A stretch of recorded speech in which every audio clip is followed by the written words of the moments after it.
Okay, I have Toejam and Earl listed as blind on YouTube, and that's true. This game came out 30 years ago, so I was 4 years old when it came out, and I definitely remember renting it, but I was probably like 4 or 5, and this is one of the games that I had no idea what it was or what the hell was happening. Like, I booted it up. All that I remember is that you play as a goofy character, there's some funky music, and then you walk around on some kind of green field. So I don't actually know what genre this game is.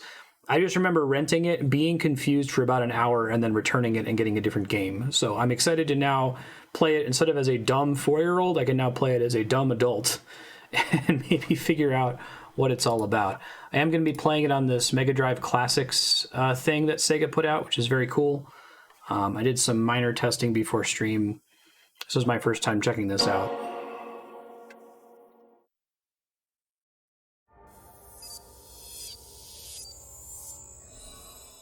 Just so happens we haven't played any Genesis games on the stream so far, so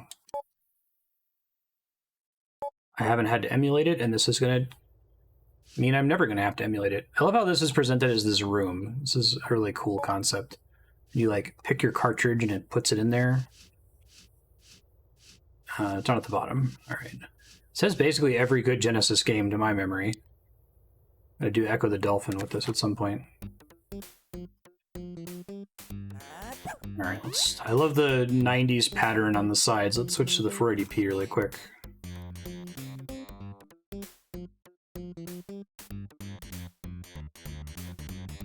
This game is like 90s as fuck. The most 90s game ever made. Maybe Comic Zone.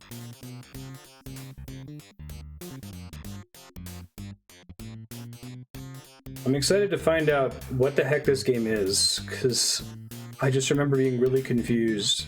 It happened a lot with like NES games at the time, not so much with Genesis. Big Rappin' Earl. We're highly funky aliens from outer space. More specifically, we're from planet Funkotron. I love it.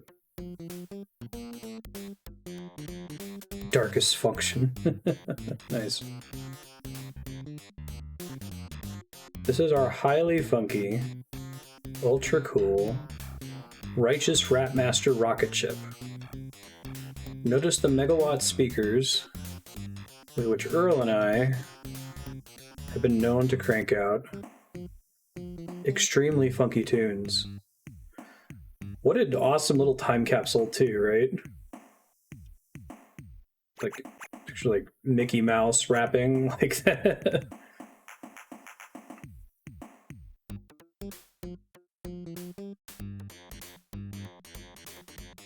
Into a small problem.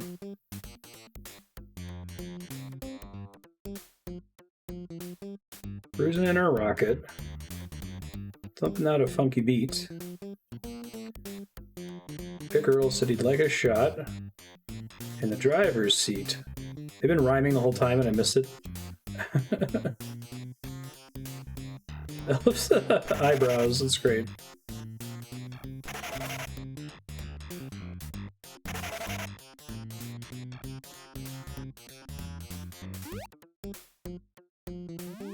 I don't even think I watched this cutscene 30 years ago, so I may have just like pressed start twice and been on the green field and been like, what is this? How does this work? Was there recently a new Toejam and Earl game on the Switch? I was trying to look for the How Long to Beat for this and I saw a couple other entries. Screeching tires. Should never let Earl drive. Yo, so here we are, chilling out on the most insane planet in the galaxy. Planet Earth! Do you know what planet they were on? It was Earth! Don't date robots! Oh, it's a remake. Okay. Spiritual successor, gotcha.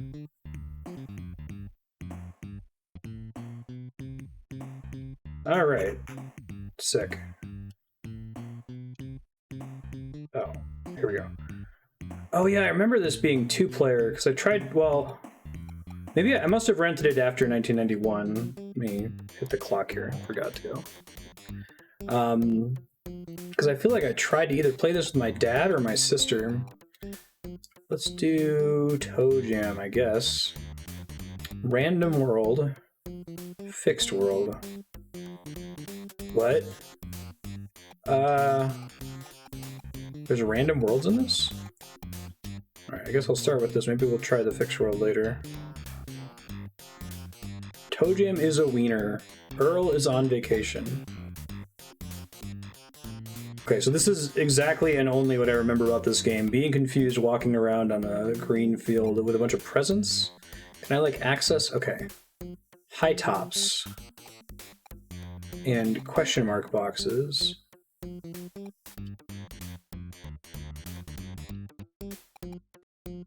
Ah, root beer. Okay. Oh, open versus drop. Oh, now I've got like a... Oh shit, I didn't mean to drop that. Or like a pogo stick? And I'm burping from the root beer. I can fall off the side. Okay, be careful.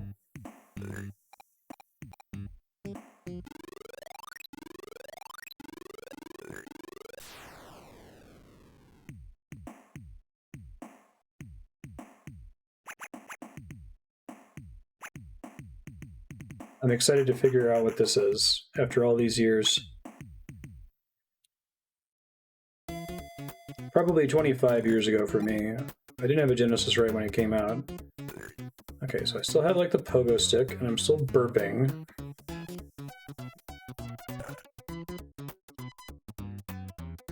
Spring shoes.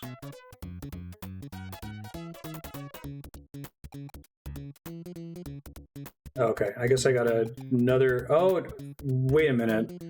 So that previously it was listed as question marks, and the second time it wasn't. So is it like you have to find the item to know what it is in the future when you find another copy of it?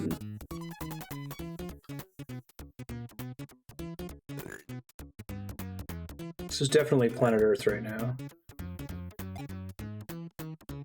Mail order. Yup. Nope. Oh, interesting. So I can use this to order some items that I've already found before. Need bucks. Yum. Can I now see what that does then? Let's try this again. Super high tops. Okay, so I don't know what the first one is.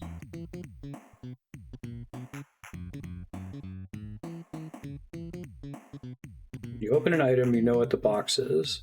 So like that same box will always be the same thing? Is that true for every playthrough, or is that tied to the world that you're on? Yeah, I love the font.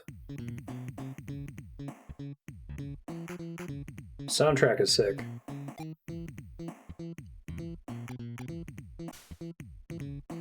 Okay. Alright. Just teleports me somewhere randomly, I suppose. This one causes a phone to ring, which reveals map tiles. Okay. Gross. Old cabbage.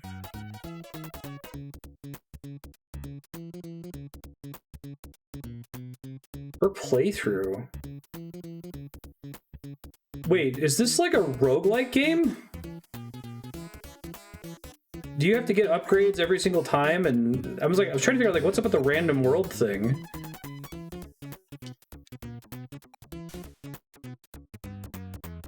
Okay, now there's like a Cupid that's attacking me. Oh, it screws up my controls. What the fuck? I guess Rogue had been out at the time for some time, right? 1991 Genesis roguelike. What the heck? That's cool.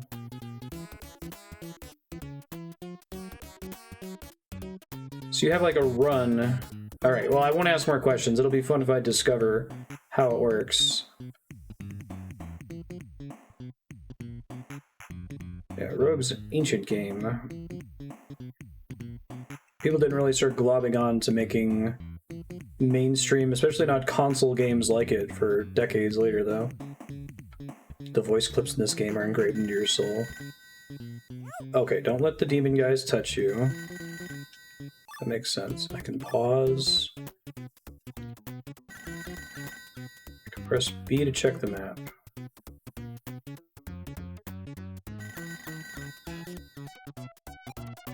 Eldritch root beer. Oh, we know that's a telephone. Okay.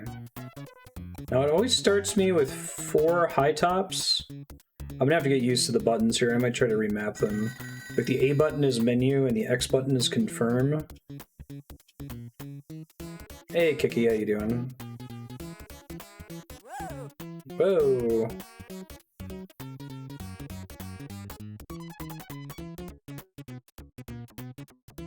So is the fixed world, like, I assume since this is an older game that it must be possible to roll a map that's not possible, or no? Is every random world playable?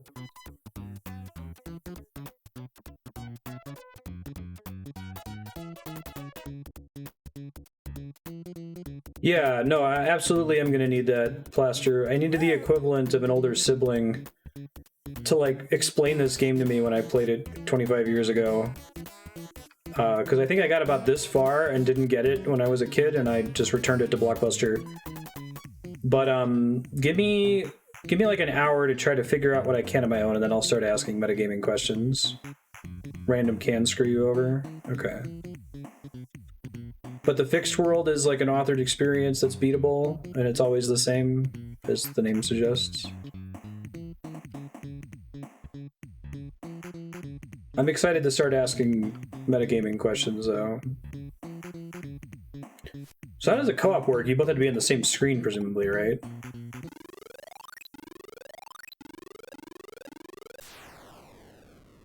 That's awesome, Kiki. I need to try to look through old pictures to see when I got a Genesis. I don't think I had one in 91.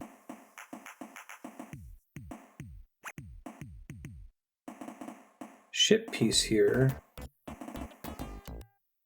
That's like the main thing we need, right? Toejam is a doofus instead of a wiener. Huh.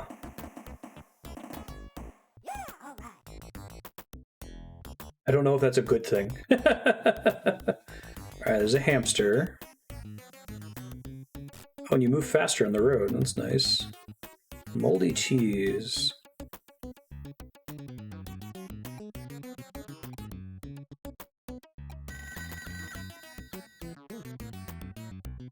Reveal some random tiles. Jammin'. It's a hula lady. Oh, I just got a achievement, chilling out maxin'. Did she like stun you when you get close to her? Toejam's faster, has less health. Earl is slower and has more health. Is that true even if you're playing those characters separately? Hey, Johan, what's up?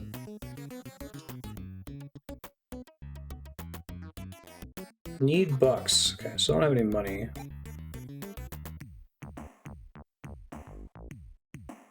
Can high five to share health. Beautiful.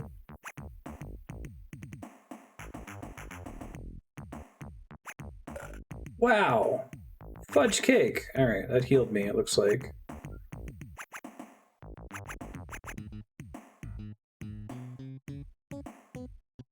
Hula lady. So I guess being forced to hula near her can get me killed, I suppose. What's this?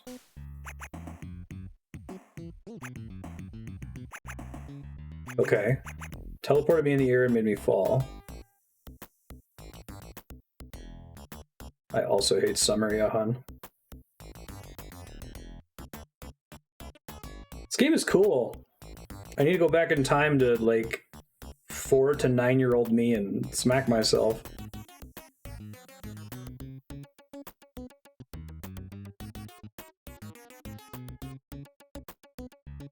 They make quips to each other.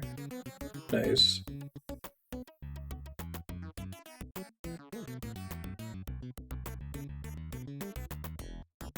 This game is simultaneously the most 90s game ever and possibly the most Genesis game ever. Like, it would not make sense for this to be on any other console.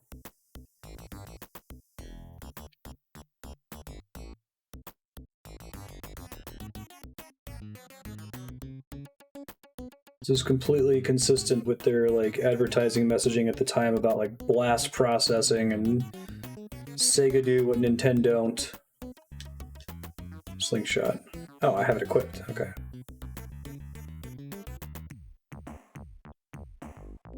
Okay, now I can attack the demons. Tomatoes, it looks like.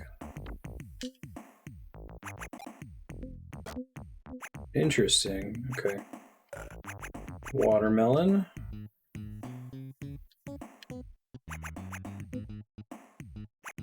Do I have an unlimited number of shots, it looks like, once I have a slingshot?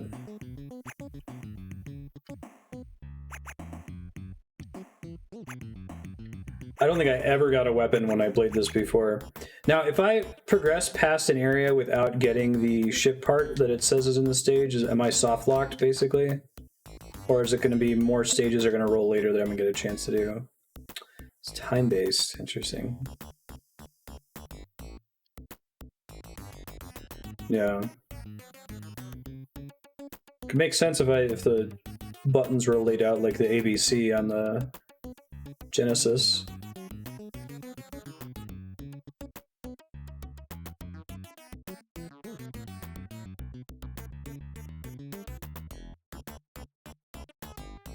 Do I need specific treasures, gifts to be able to like cross gaps? So some maps might not be accessible if I don't have the right gifts saved up to traverse them.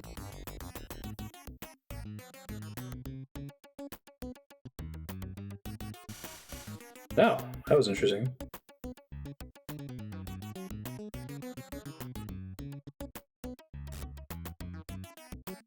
Yuck, fish bones. Okay. Don't touch gross food then. Got it. I assume the foods that count as gross are consistent across all playthroughs. Doorway, right, which we established as like a teleport. Hey, look at that.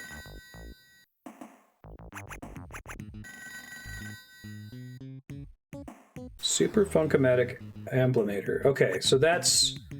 The core loop is go through these randomly generated stages, use the items in treasure chests, or gift boxes, I guess, to get you to the ship parts on any stage that pops up and says a ship part is included here, and don't die in the process. And the longer you survive in a given world, the more you learn... Alright, a buck. The more you learn what each of the presents do, and the present identities get scrambled every game. That's really cool. Like, what was this game doing in 1991? I kind of want to try. I'm curious what the new Switch one is like. Yeah, tomatoes. Cool. Slingshot, okay. So that used up my my tomatoes, because I can only have one weapon equipped, basically.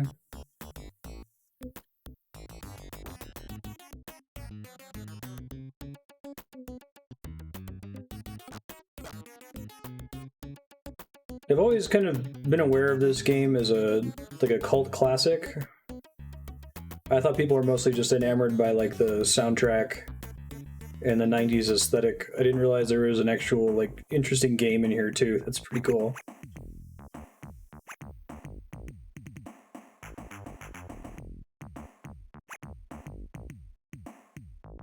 I guess the main way that it failed, to the extent that it failed, was in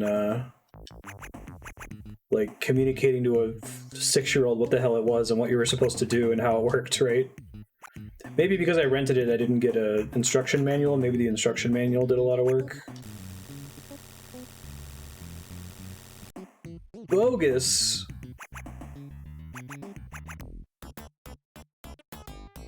Okay, and the number of stars below my title is how many lives I have remaining.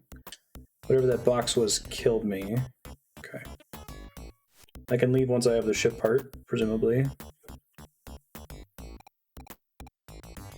Sonic's gonna be the big game on Genesis. This game might be a cult classic, though. Nice. They're basically Bill and Ted.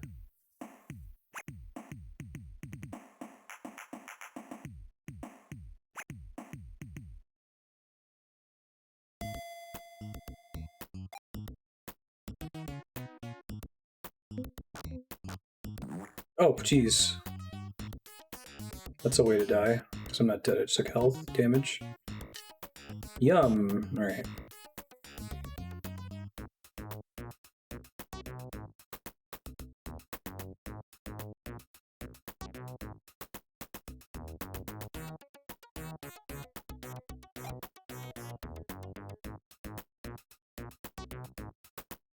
I think, is there anything else that was like even sort of roguelike on consoles? Like, trying to stretch and think of every other game I've played on like Super Nintendo and Genesis. Procedural generation just didn't really feel like a thing in the console world.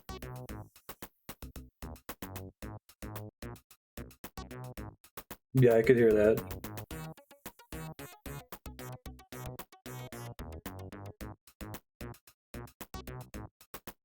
There's a game on Game Gear called Dragon Crystal.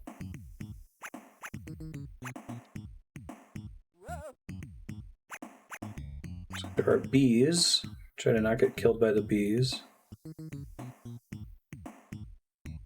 Well, no, I mean, it seems like it's pretty competent for when it came out. I will see, like, I could definitely understand how 4 to 9-year-old me had no idea what the hell was going on.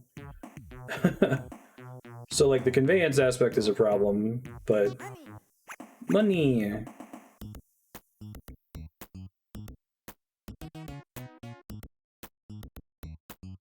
But it actually seems, like, surprisingly playable. No idea how aggro works. Things do seem to aggro you eventually, though. Spring shoes, question mark. Oh, does this let me swim?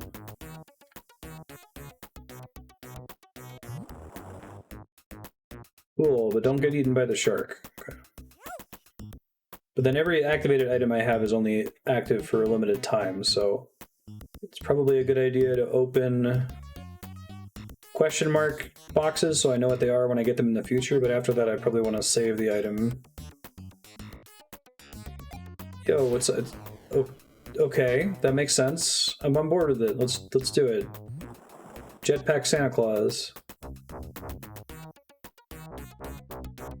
Oh, I love the shark noise. How appropriate.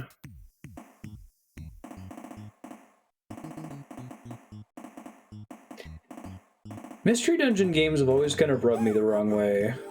Poindexter. Oh, is it I get leveled up? So I'd rather be a doofus than a wiener, and I'd rather be a Poindexter than a doofus. Okay. I'm understanding the arcane laws that govern Toejam and Earl.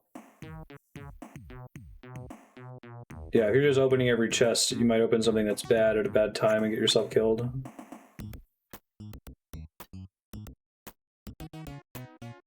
Yeah, this game has that, like, aggressive 90s, like, not gross out, but, like, you know, Captain Underpants, Booger Man, like, the way they marketed Earthbound. This game stinks, like...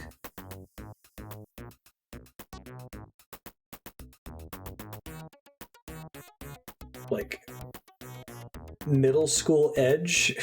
I don't know, I like it. It's very sincere, is what I dig about it.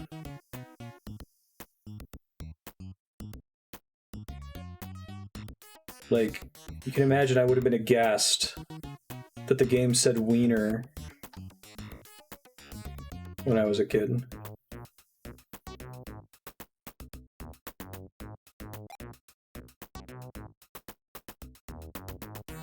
This ain't your mama's video game. Something something blast processing. Pencil S on the school desk. Oh, there's a fake mailbox. Mailbox mimic. Oh, that's awesome and awful.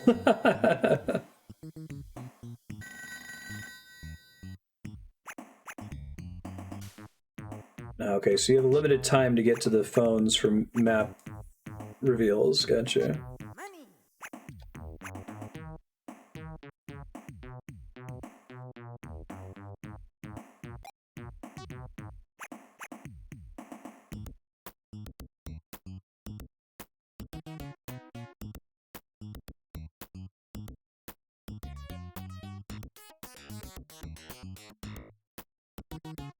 I like that description, Plaster. That's succinct.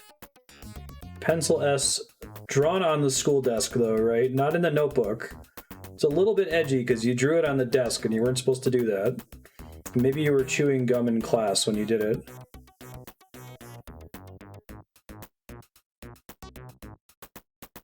I gotta send this to my friend Kat. I don't know if he ever played it.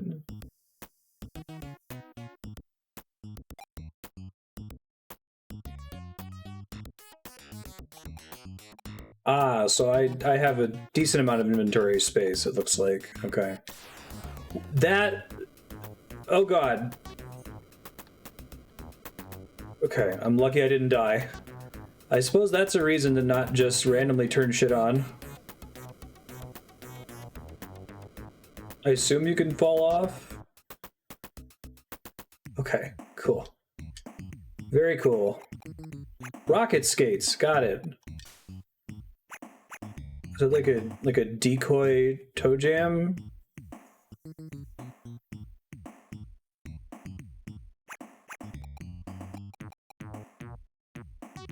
All right, another buck.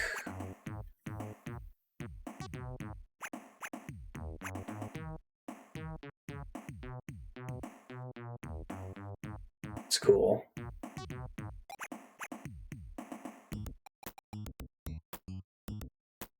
All right, another buck.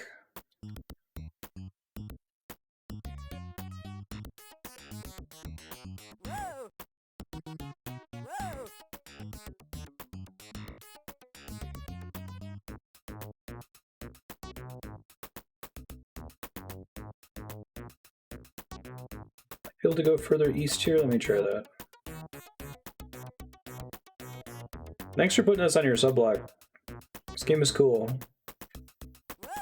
I'm really glad I get another chance to make it up to Toejam and Earl. Makes me sad though, like I don't go back in time and like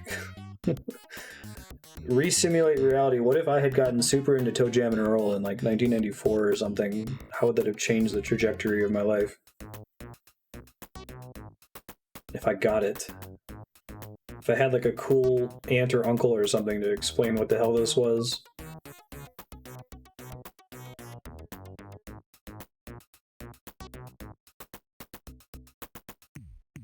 I'm guessing the exit's the one tile I haven't been to.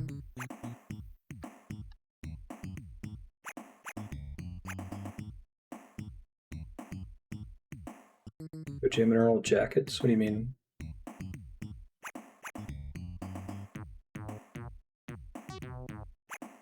There's the door. Nice.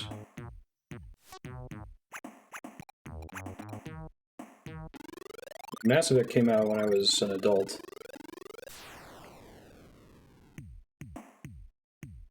Yeah, I could hear that, Blaster.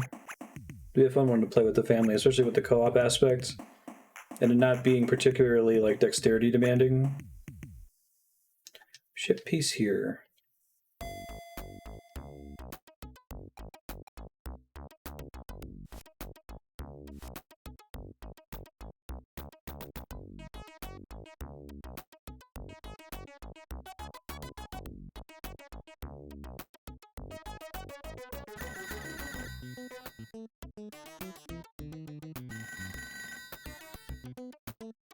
Nice.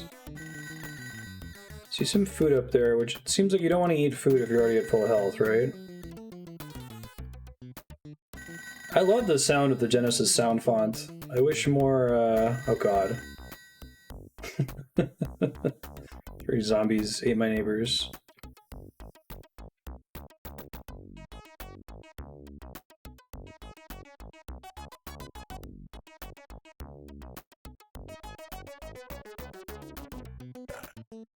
Shouldn't have done that, that's okay. It's really like twangy bass on the Genesis sound chip.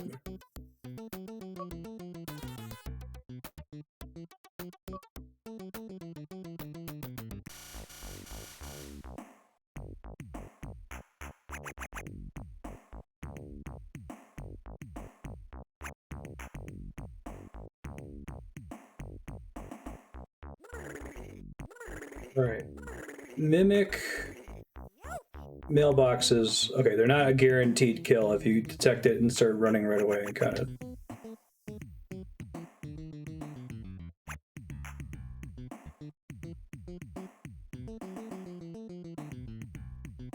Crazy doctor. I get the sense that basically everything is trying to kill me.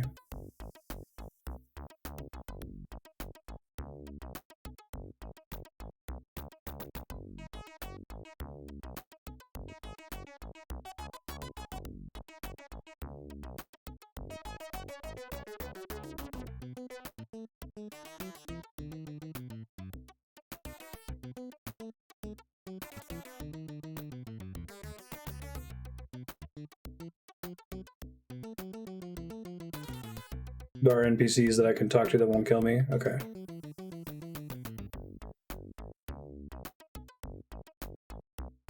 That looks like that's going to try to kill me. Lady with a shopping cart.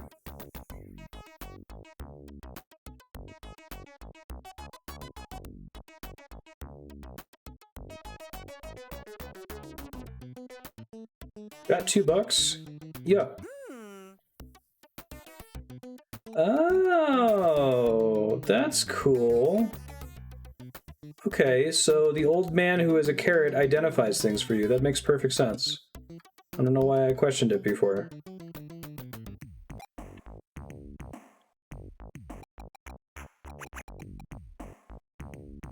Jammin'. I accidentally equipped the high tops there. Did they just make me move slightly faster temporarily or something?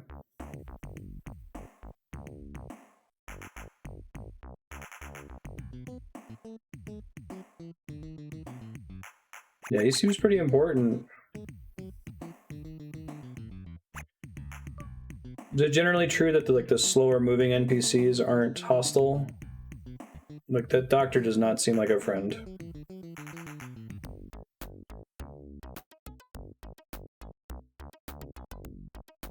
Use it to run. Oh, well equipped. Ah, thank you. Cool.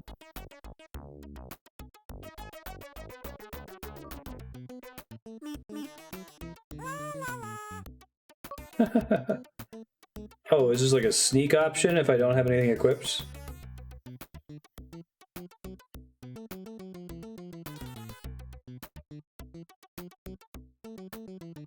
The world generation's kind of cool.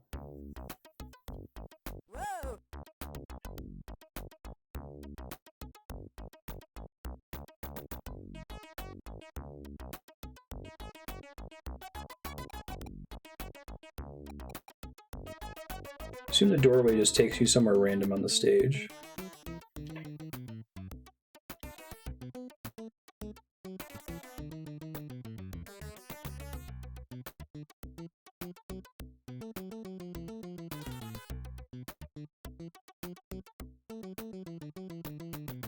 Oh, Toejam's constantly doing this like cool snapping everywhere he goes.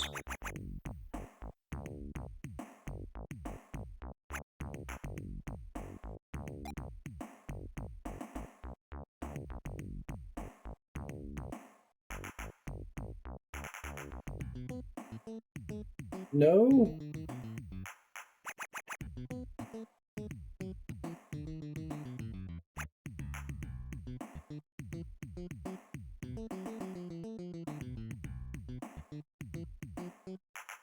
Let's try going all the way to the south, I guess. Still looking for a ship piece, I think. So if you miss the ship piece on a particular screen, oh, here we go. Oh shit, that's the evil mailbox. Alright, I don't want to mess with that. Let me try using the door here.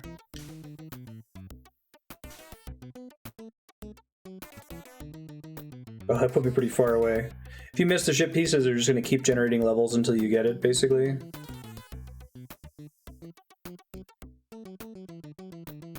Yeah, it did when I first loaded in. It said, hint, there is a ship piece here.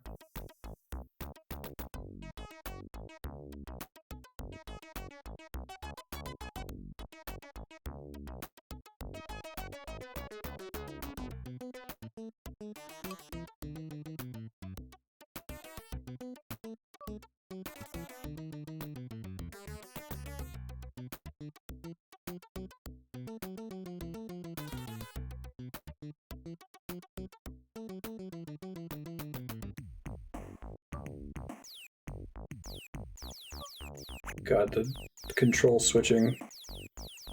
It's like the King K. Rool attack in Diddy's Conquest. It doesn't just flip them. I think it randomizes it each time.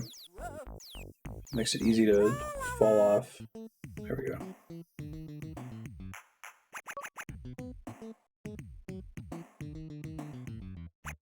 There's a button you can press on the map screen that shows you ship progress. Okay. There's one on Toejam's level. Oh, interesting. So if you're playing co-op, like the other people can go to different stages at the same time. Like get ahead of you. That's cool.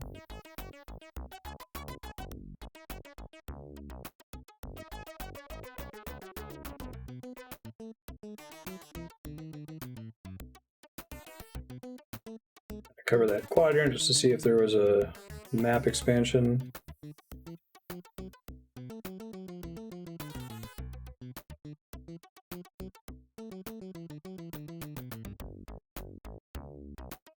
I'm gonna try going all the way southeast and then west to avoid the mailbox demon.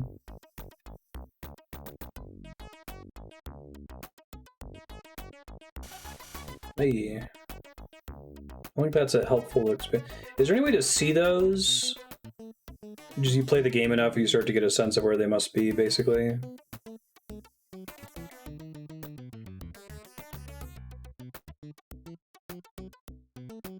Or if there's a suspicious, unrevealed part of the map, there's probably one.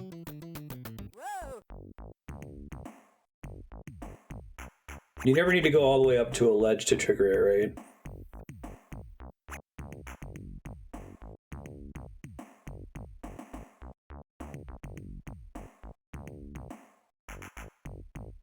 I see. Gotcha.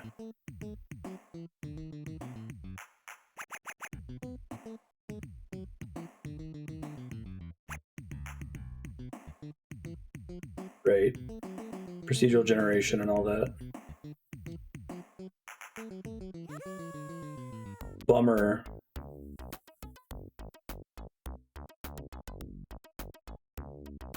Wait, did this take me to the other stage? Okay.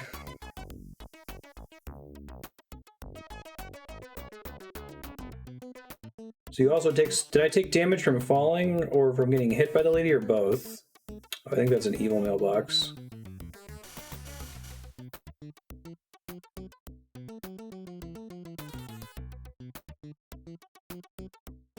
Oh, like, this takes place on the planet Earth. Not really, though.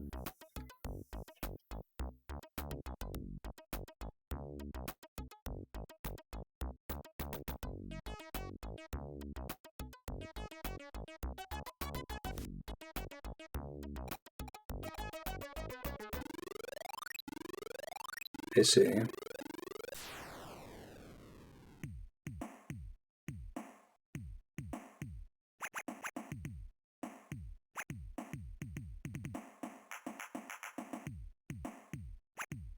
Oh, each time you fall, you, it's random how far you fall, or is it, like, based on the part of the screen that you're on when you fall? I don't think I realized that there was not an edge over here. Okay. And the game is constantly keeping every level in its memory. Clearly it saved all the maps, like all the items you found. I guess if it's just basing it all off a seed, that makes sense. Amplimator connector fin. Nice. Jammin'. Jammin' indeed. Oh, interesting. So you can get chain knocked down, basically.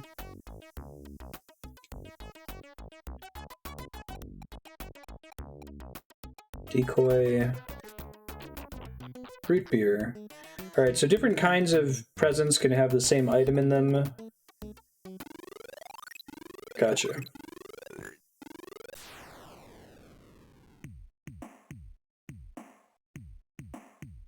Wow, that's funny. So the Kickstarter one was also co-op then?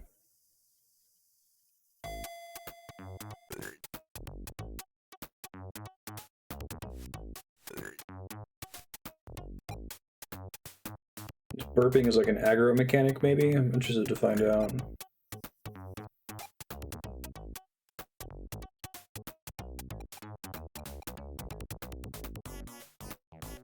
Is there an inventory limit eventually?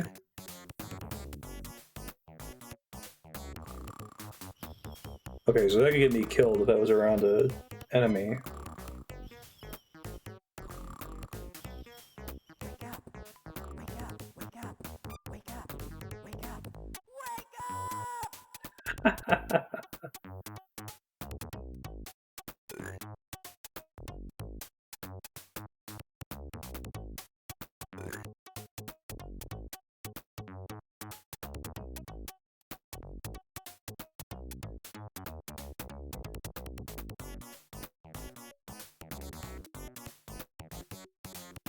Such swagger.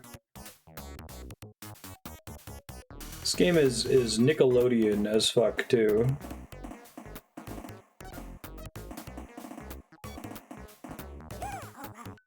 Peanut. Toejam is a peanut.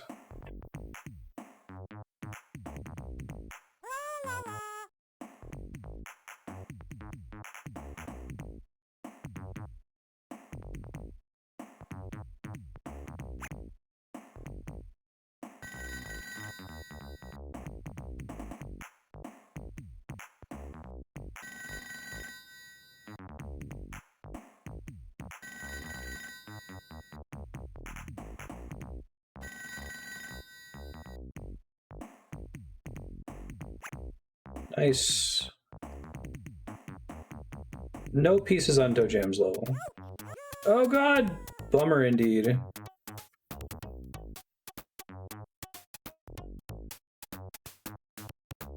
Freaking bees.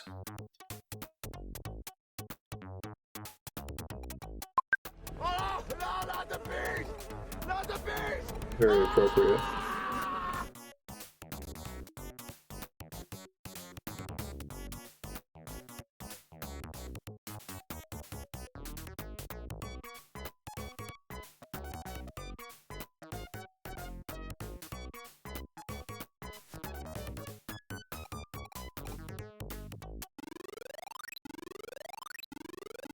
Probably the least formulaic game on the Genesis. I'm trying to think. Genesis had a lot of games that felt like they were responses. I guess it's, it's still, it's like Rogue, but Rogue wasn't exactly a popular genre in 1991 in the way that, like, platformers were, or Zelda-like games were. Or side-scrolling arcade action games were. Alright, this looks challenging. I'm concerned. I might have to use the decoy here.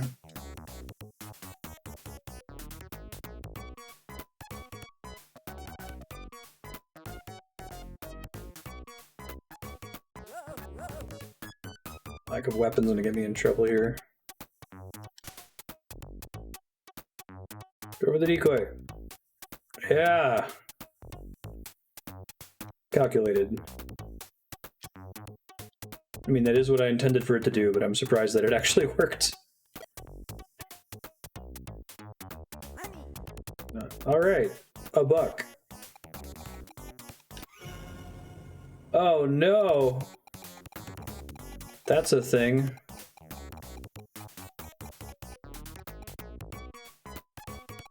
So did that just randomize the present seed for the whole game, basically?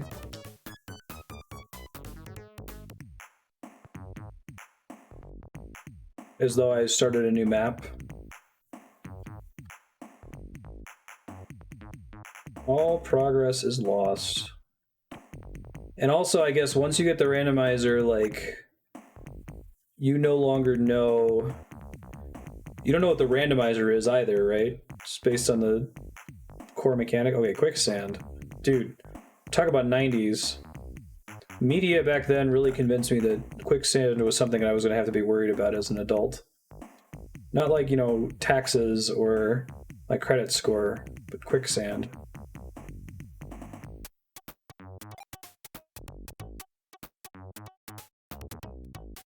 The randomizer is also randomized. So by nature, you're never safe from the randomizer. Unless if you happen to have the, Unless if you happen to get the carrot Deckard Cain guy to identify it for you, right? Yeah, you're safe for the rest of the game then.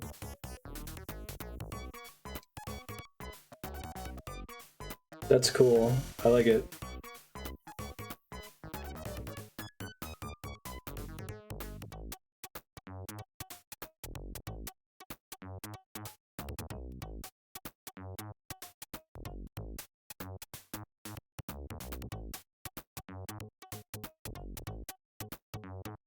Try to get somewhere safe-ish and start opening the presents that I have duplicates of.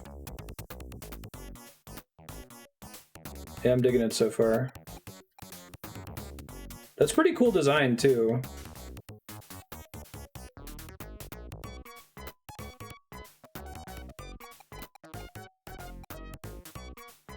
Spring shoes. I guess once I have it active, I'll keep it on.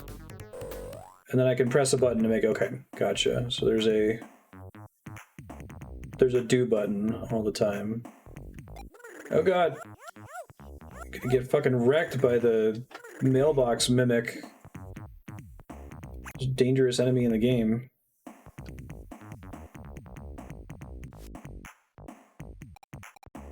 I know, right?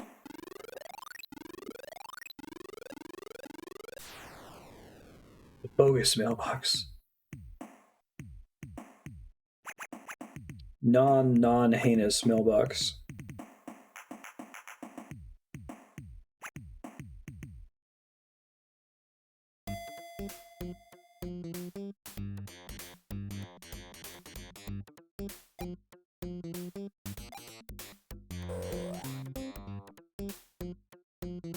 That gets me out of the, Ow! Leave me alone! Quicksand, so that's nice.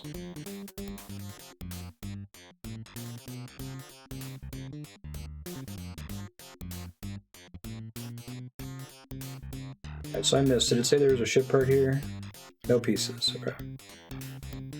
So the reason to fully explore a stage without ship pieces is to try to just, like, build up your inventory. What's causing me to gain XP? Is it map? Uncovering the map, basically?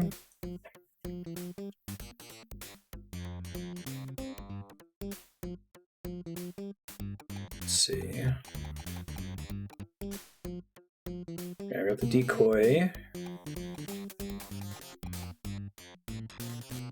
That seems bad.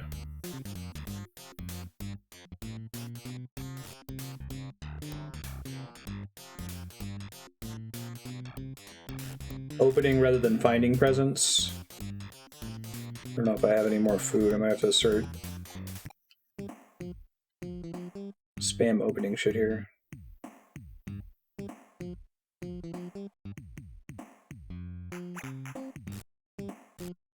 But extremely... Oh, Oogie Boogie Boogie! No, not invisible guy! Ah!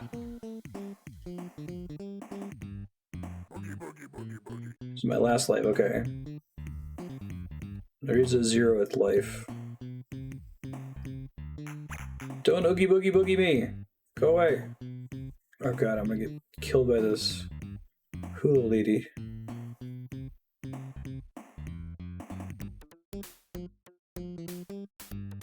Yeah, I really, really like, I mean, as awful as it is for the player, like, I like the randomizer, and that the randomizer affects itself, so you're never safe from it unless Deckard Carrot identifies it.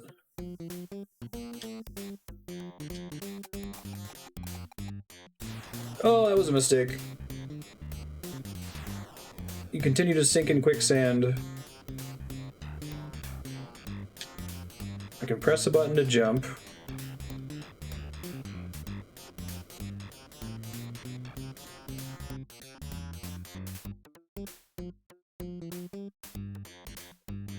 It's fine. This is fine.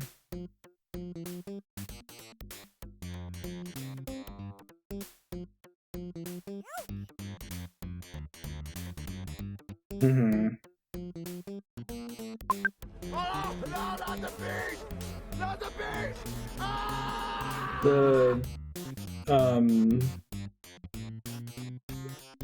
live system seems pretty fair in this too. Like, it doesn't feel like it's just a relic.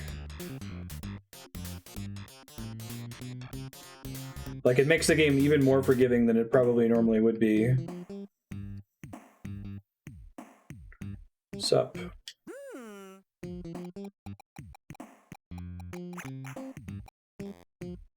$2. Okay. So I feel like paying Deckard Carrot to identify stuff is probably the best use of money that I've seen so far. Not bad. Cereal. I think it's all the way in the south.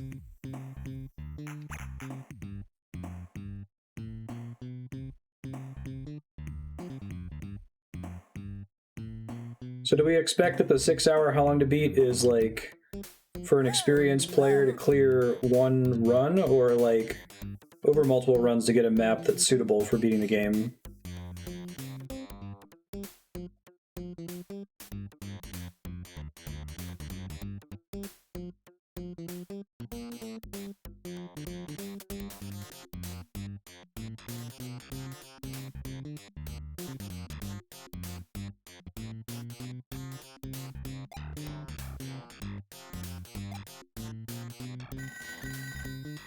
About 2 hours.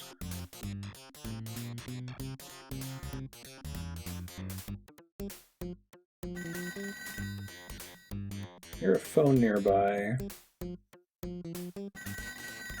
Phone ringing is just map reveal. It's never a clue as to, like, exposable terrain, I assume, right?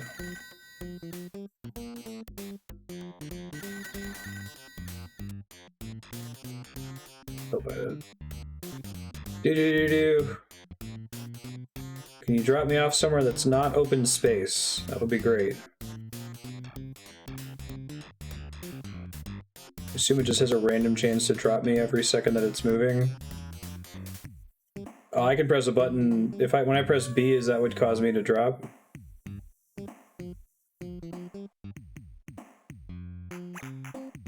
Cool. I think I got a bunch of map coverage from that.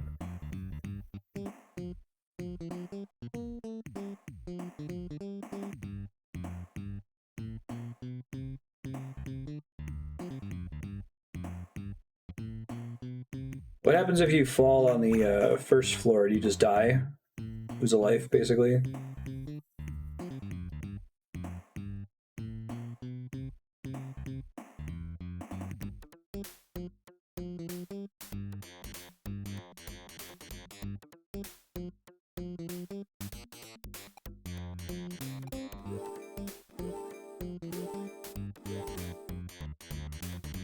Extra life. Nice.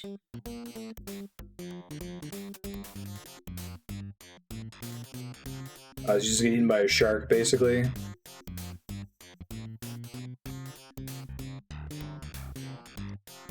Got a buck? Yep. Oh, the wizard heals you for $1. Nice. Got it.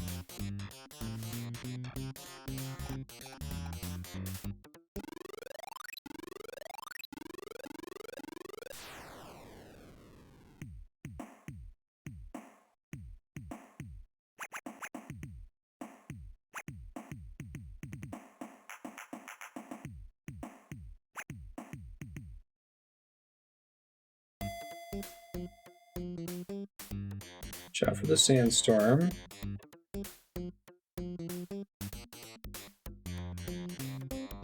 I haven't found the exit yet, unless if it's the same color as quicksand. Alright, so like, is that long passageway that ends in a dead end likely to be a door or an exit or an expanded path?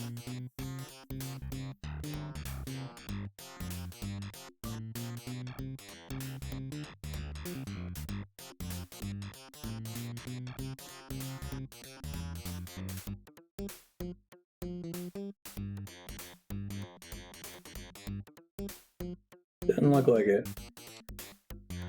Alright, so at this point, just keep exploring around the edges and hopefully it goes to another landmass. Or is it ever possible that I need like some upgrade to transfer between islands?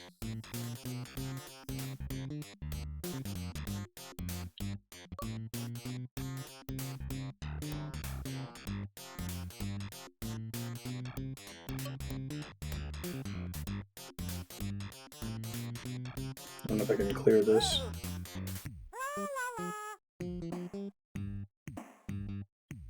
Good to know.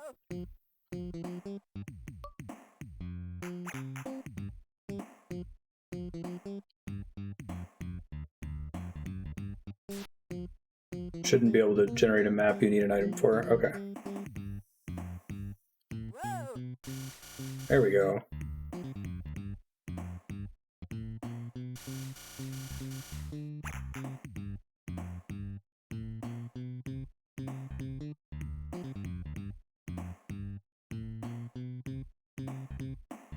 That's where having a phone to generate can be helpful sometimes. The phone won't show you the hidden paths, but it will show you where the other landmasses are so you can guess at where the path generation might be. I'm on random right now.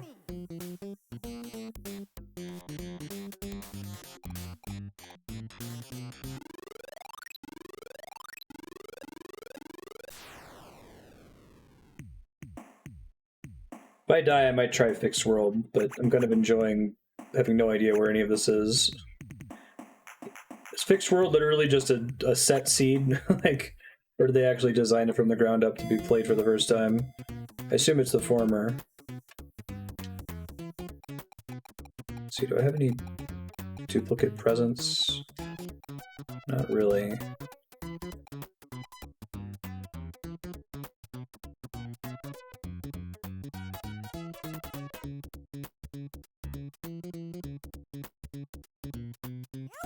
Oh, he is a bad guy, okay.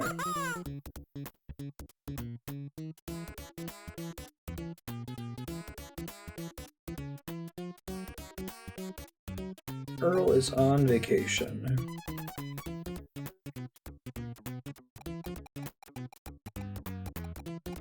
Do have multiple purple presents. Oh, is this wings? Nice. That's gonna get me killed.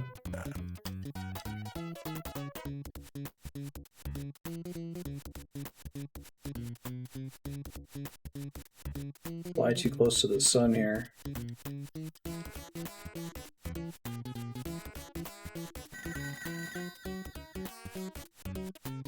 That seems really useful, and I have a second one in my inventory to swap to. Okay, some breakfast. Eggs and bacon, you can eat them at any time, doesn't have to be for breakfast. There's another wings, nice. Better I don't fuck up and open a randomizer.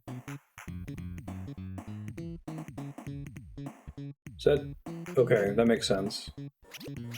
An army of ducks with a tomato cannon. Got it. Of course.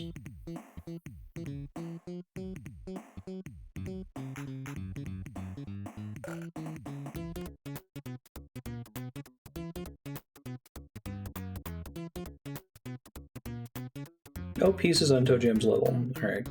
Well, I can always explore more if I fall. When you fall, does it just pick a random part of the landmass to drop you on?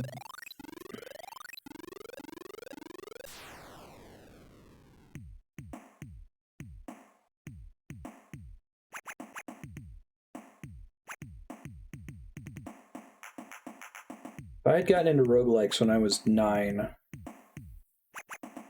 I guess I ended up getting into them anyway as an adult. What's kind of like the big modern game that brought roguelikes back into the common view? Like Binding of Isaac, maybe? Or was there one earlier than that?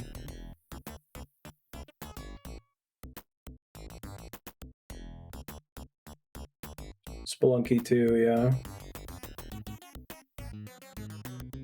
It's interesting, there's a class of game that's like low effort procedural generation where like the procedural generation doesn't add a lot to the experience. It just kind of prevents the developers from having to design levels, right? Too many. Alright, I gotta start burning some of these. Let's see. Oh, they're literally called Icarus wings. Uh-oh. So door. That just hits you for a fucking shitload of damage. Oh, it literally kills you. Every time? Damn. Okay.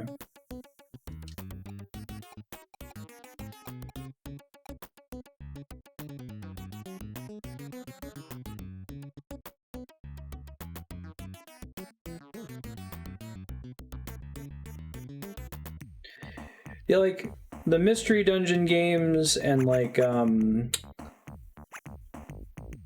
the way the Persona dungeons are developed are in that brand where it's like, this seems like it exists so that the developers don't actually have to author anything. It's not like it's there to be a fundamental component of the way the game feels and plays, right? It's a frustrating shortcut. I guess the stuff that makes a good roguelike to me are a combination of like an oppressive atmosphere where you're expected to fail, randomized loot that greatly impacts your ability to succeed, fairly short, discrete sequences and levels and runs in general.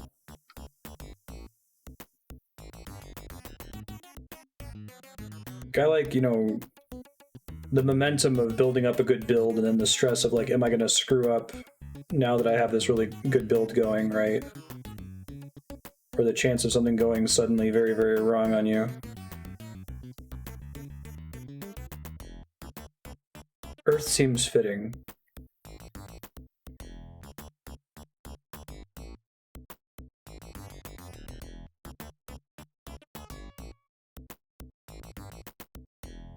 Big oof.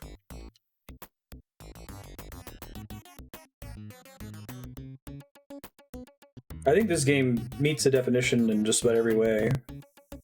Like here your build is like your set of successfully identified presents and what you currently have in your inventory that you haven't burned yet.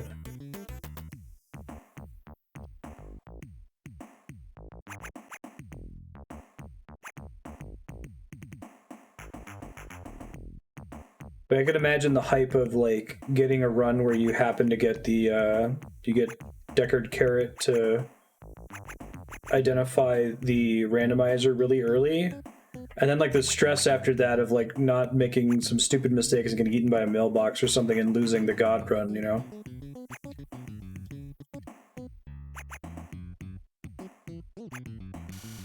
Here we go.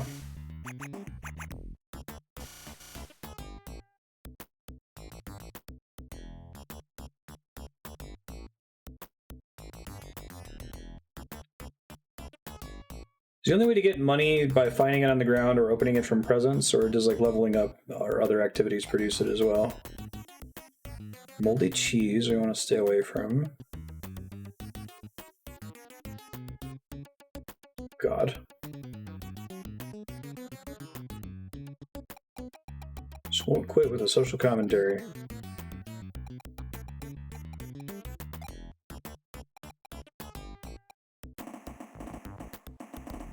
Toejam is a dude. All right.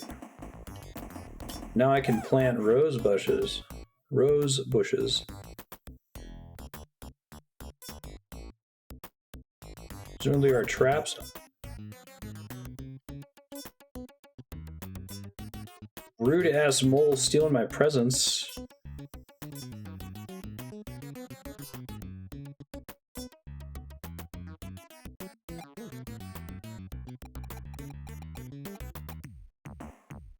Jammin'. Super high tops.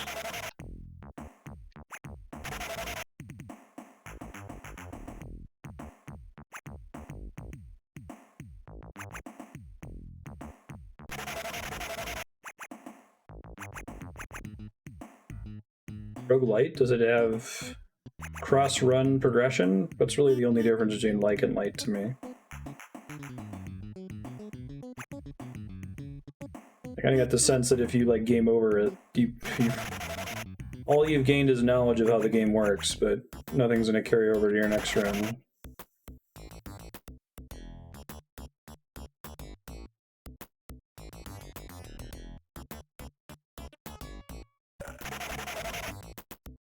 Cherry pie.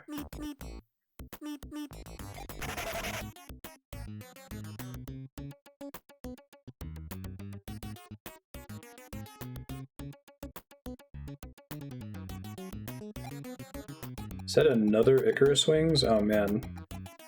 I'm just gonna hoard all of those and never use them and die in the process.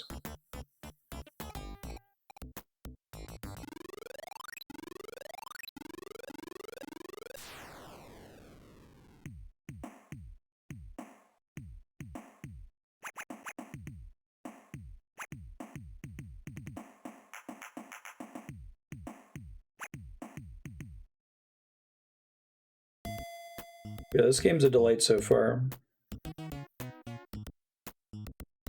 Too many.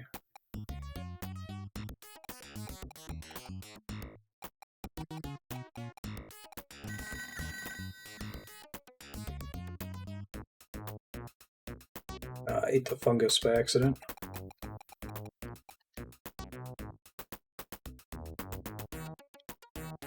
Toejam is a dude. No pieces still. So is the pacing of the pieces just completely random? I was thinking it was going to be like every other level, but does it just randomly distribute them? I love the level 10 at the bottom where the 0 and the 10 is a donut.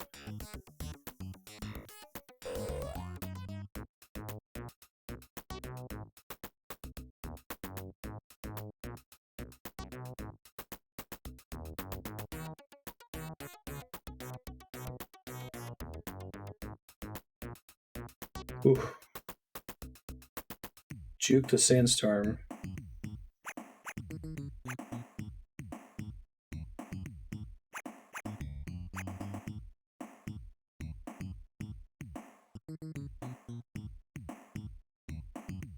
This game definitely doesn't feel like it would be a console game. Like it works great with just the D-pad and 3 buttons, but I would expect to see stuff like this on PC back in the 90s.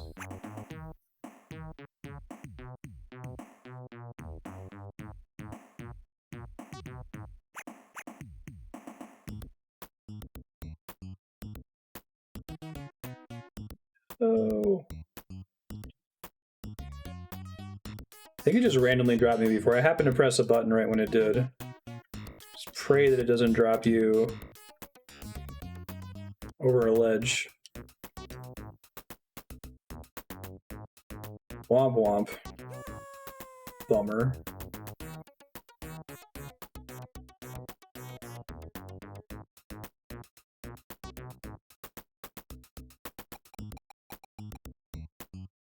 Oh, I've never included real-time and grid-based movement as requisites for something to be roguelike or roguelite. Light to me is about progression. When you die, do you start over from the beginning? If so, it's like.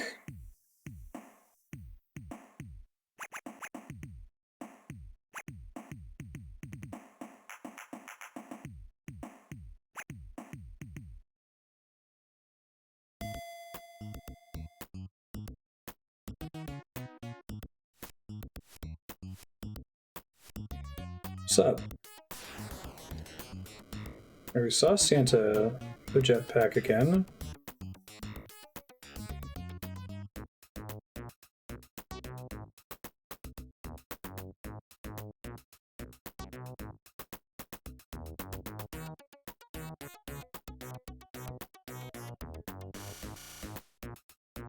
Yeah, I wouldn't figure this out otherwise. Can you just like talk to Santa basically? If you're fast enough or something?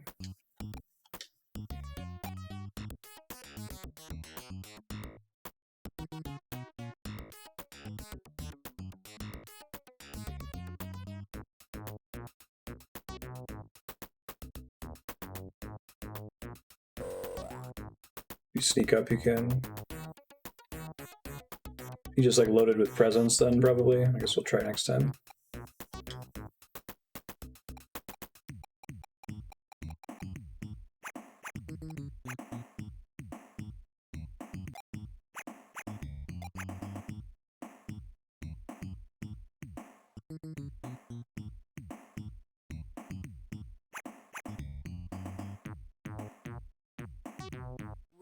Sick.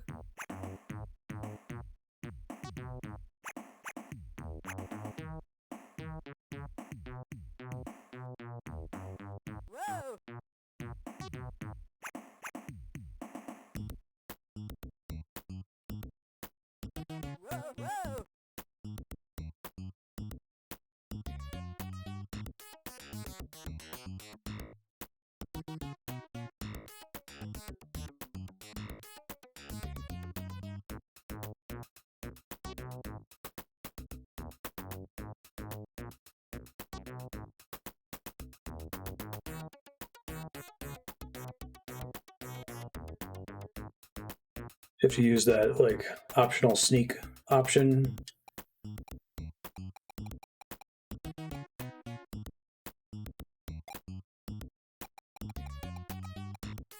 Wow, fudge sundae.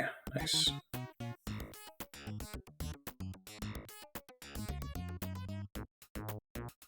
I like how they incentivize you to burn through all of your items here. Rain cloud, which we don't want, because it damages you.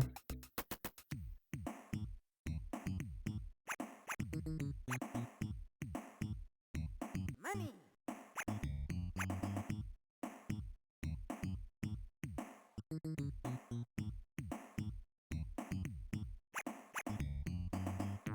Ooh, leave me alone. Money. All right, a buck.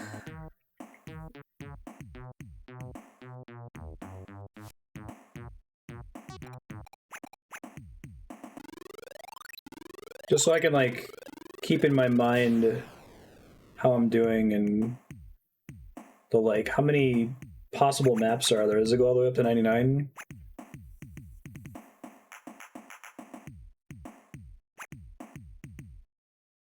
Ship piece here. Now, I've only ever seen roguelite used to distinguish from games that have true permadeath. Like, other than that,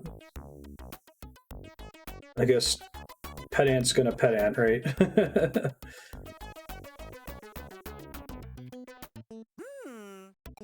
Got a buck. I know what everything is in my inventory right now. Bacon and eggs. Ah, no! Well, I guess I needed to drain some of these. That's not the end of the world. So unfall, right. So it just like eats your presents, but it doesn't actually hurt you. Okay.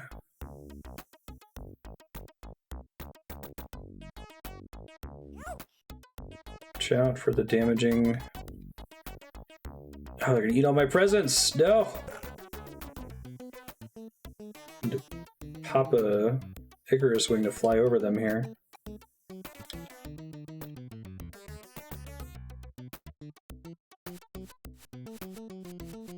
Awesome!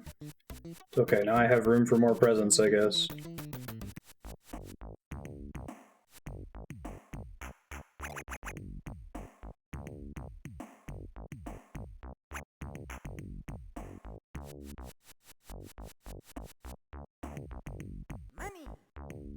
Started flying right when it didn't matter.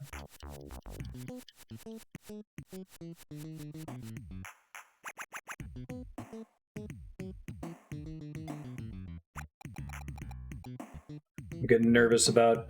So, can you deduce what the randomizer must be if you know what all the other presents are? I guess it gets increasingly likely that every unidentified president must be the randomizer the more that you have identified up to that point.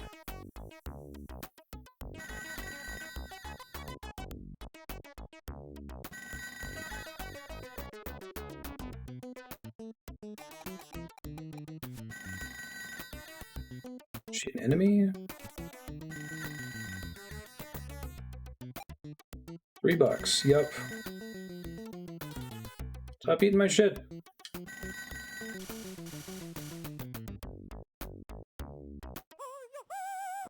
Oh, she kills all the enemies. Fat lady sings, nice.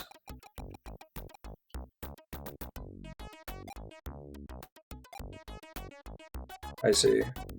That's cool.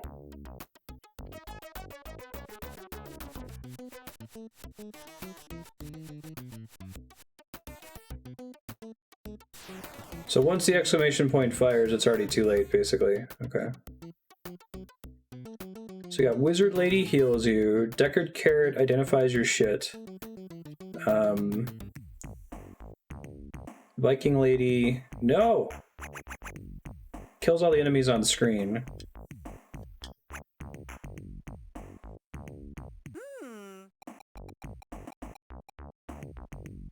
Tomato Rain, Slingshot.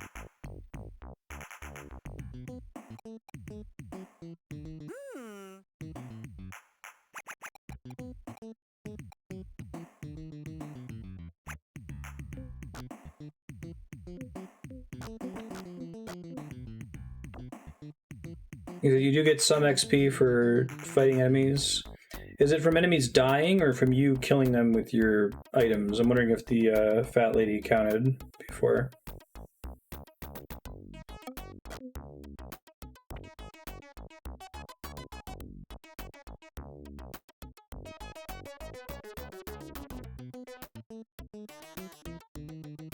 Hey.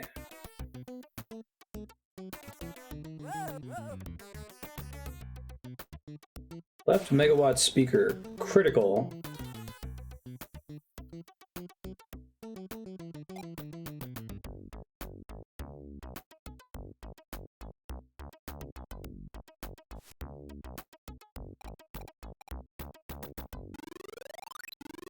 I wasted a bunch of lives early on to getting eaten by non-triumphant mailboxes.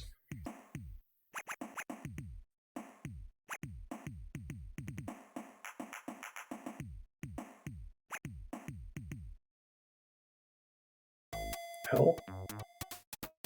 Nerds? What the perfect enemy.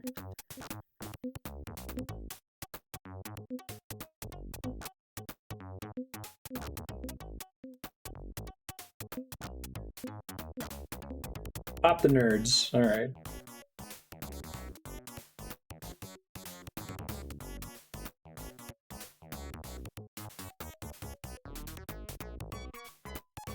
Either way, the XP value is concealed from the player, right? No pieces. The nerd herd.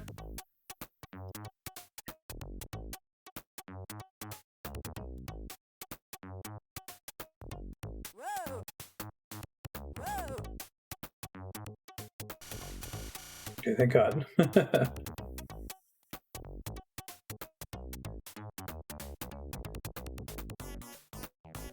You guys aren't seeing it with my OBS setup, but there's, I guess we saw it right when I started, but there's this wonderful 90s cup pattern on either sides of the screen for me in the Genesis setup, Mega Drive collection.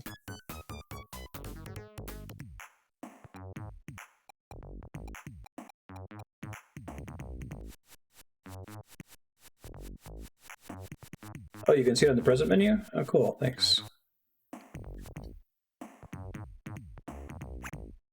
That's the points in the bottom right corner? Gotcha. I'll try to watch for it then next time I fight something.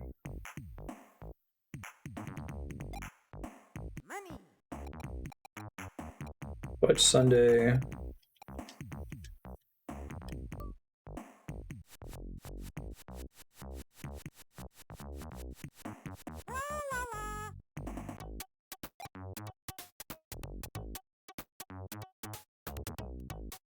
I love Toejam's gate.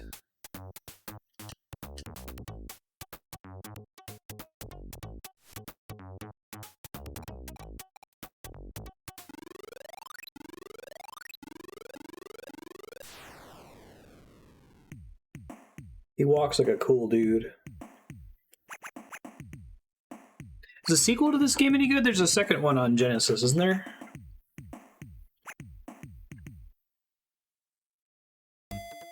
Very merciful, showing you the XP, yeah. So is it a fixed XP per open to present then?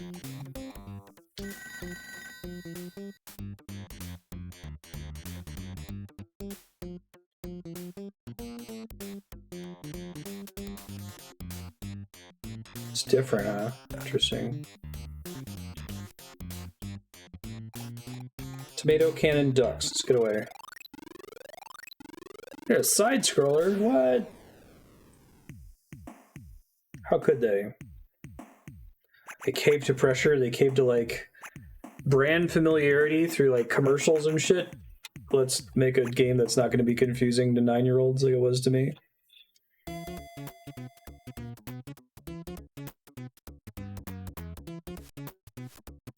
feel like the game could probably do stuff in-game to explain what it is and how it works.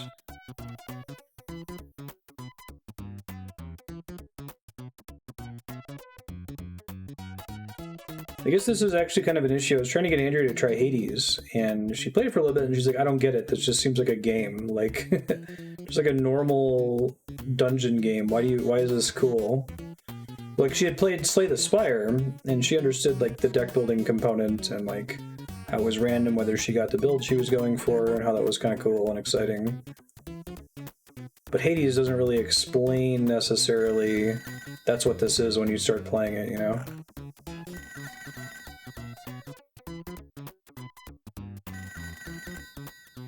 Sounds like it, yeah. Sega's orders. Make it a platformer. What a bummer.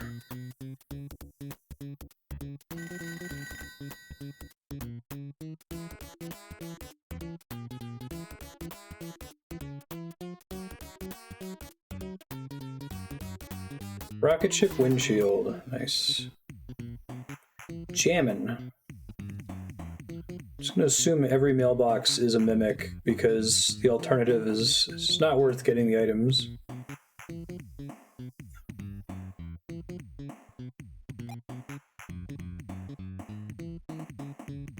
Yeah, I agree. I hope the newish one, the spiritual successor remake, whatever, is still pretty good. I'm curious to see like what they do with the extra time and lessons of years of game design. So is it it's too late once he has the exclamation point, even if I got pretty close to him, right? I gotta come up directly behind him while sneaking.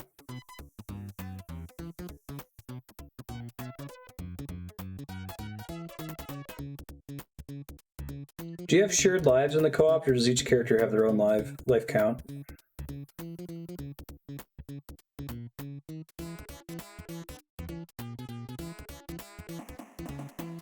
Toejam is a bro. Bro is above dude. Okay. Right.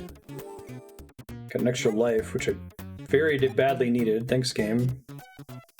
It's a decoy, I think. Yeah. Okay. Let's wait for Deckard Carrot.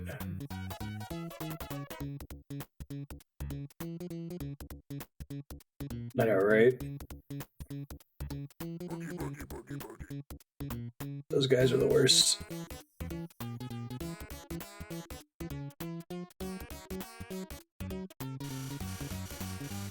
You could five your partner to give them health. Oh, they have independent levels. That's interesting. So you would like be competing for those resources in some respects, or do you both get XP whenever a tile is revealed? It was like co-opetition.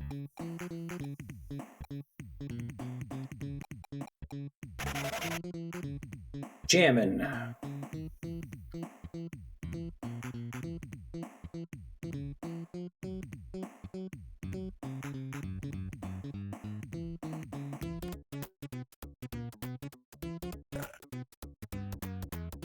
Wow, fudge cake. I love that, like... Did I, like, trip on a cabbage earlier? Was that a thing? Where, like, dessert heals you, but vegetables harm you?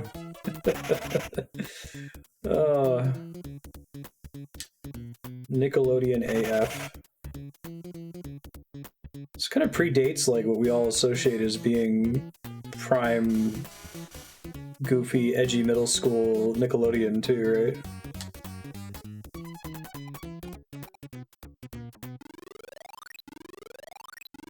You split up in co-op? Okay. That makes sense. Part of what you live for here, it's like the cathartic milestone of seeing the unique Miss Pac-Man cutscene every 5 levels or so. What crazy background is there going to be when I go up the next elevator? Oops, too many.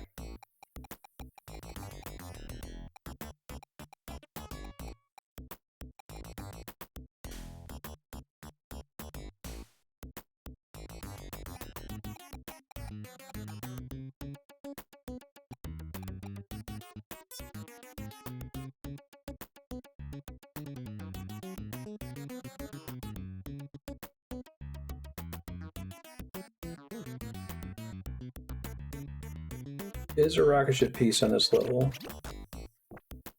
It's the anti-fall, I think.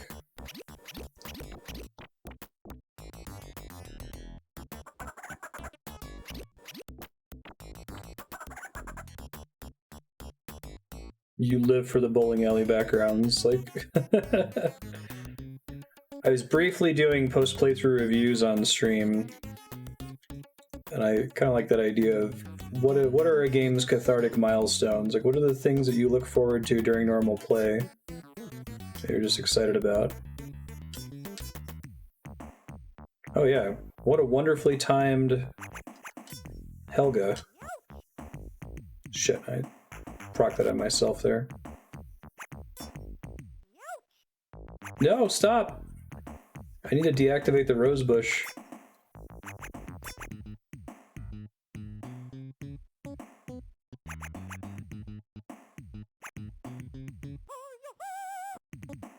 Thanks, lady.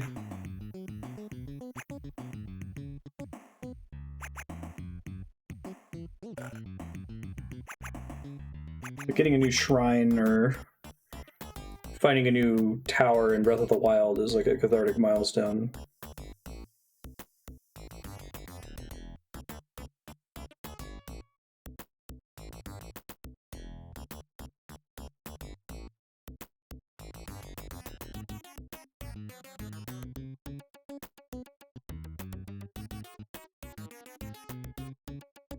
Has anyone played the Switch remake?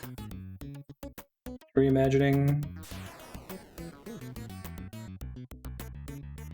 Oh, let's get out of here. It would be cool if they added some like minor permanent progression stuff. I feel like you could like plug a lot of stuff in here.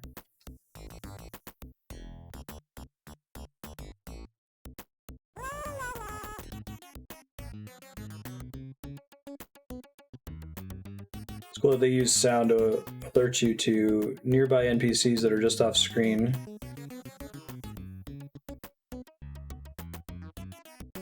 Is it true just pure permadeath reset when you die, or did they add any kind of like ongoing progression stuff to it? New characters, interesting. Poochie the dog.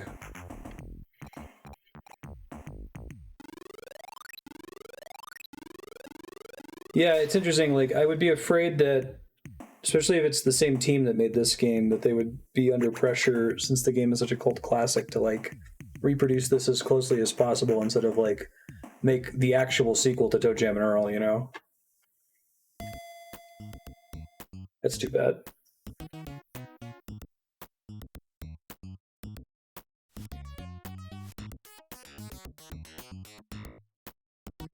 This game's, I'm having a blast with this so far. Like, I don't think this game needs too many changes to be today ready, so to speak.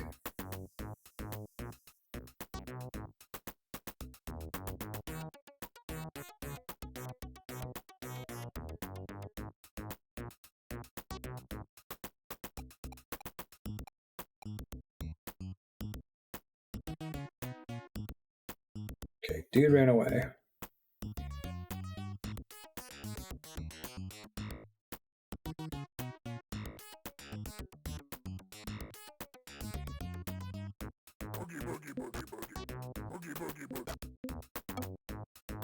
Yeah, I wish my parents had been like invested in figuring out how the hell this worked when I rented it. This would have been fun to play with them. My dad at least could have gotten into this. I don't know if my mom would have played it, but God, got squished by the nerd herd.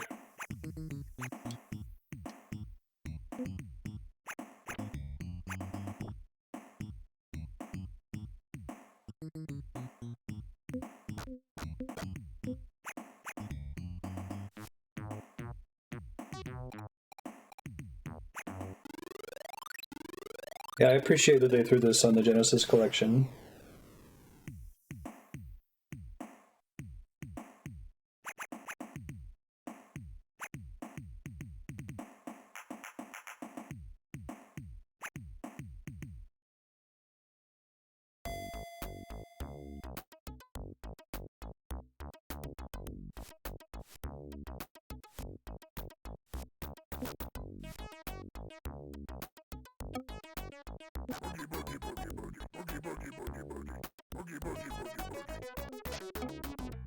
Ouch.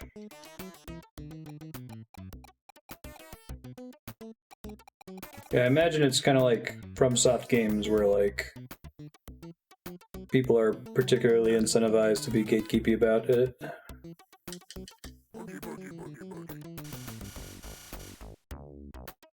Get away.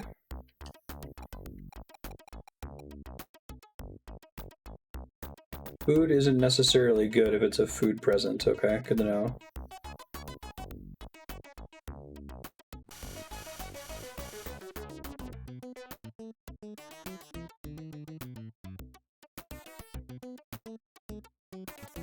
Oogie boogie guys are freaking brutal.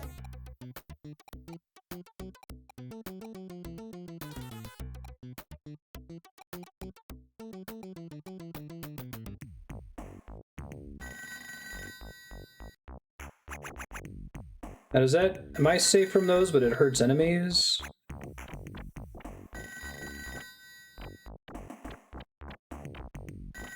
It hurts enemies and allies alike.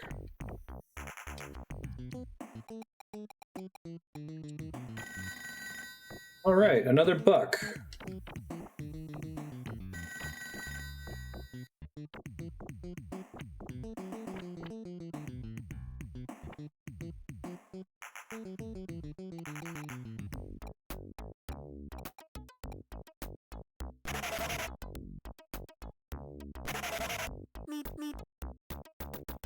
Meep meep.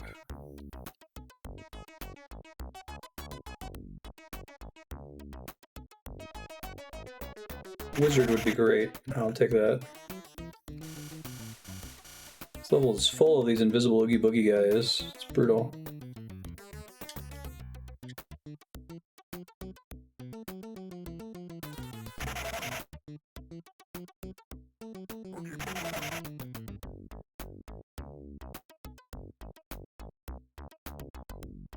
No, not Toejam and Earl Plaster. I meant the ongoing debate about what's a roguelike versus a roguelite. People that are particularly invested in not handing out roguelike are more gatekeepy.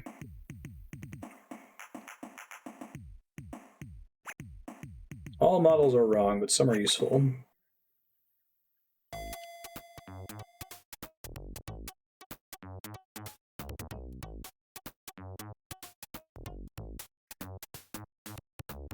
Lawn mowing dad. Send those people into a room to argue and lock the doors, yeah.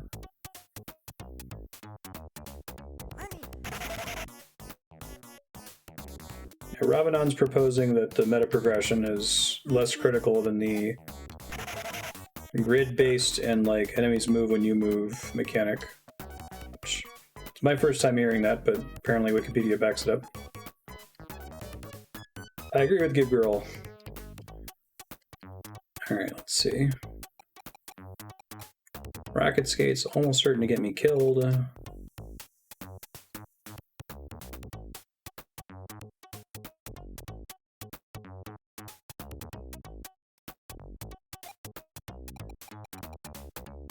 Extra spring shoes. There is a ship piece here.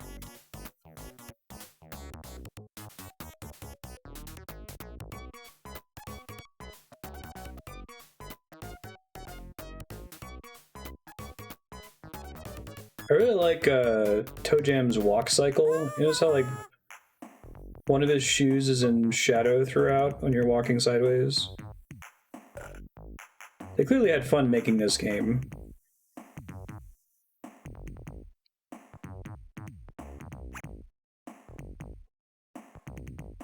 Who actually developed this? Did they make anything else other than Toejam and Earl? It was published by Sega, right? I think this is a rain cloud, yeah.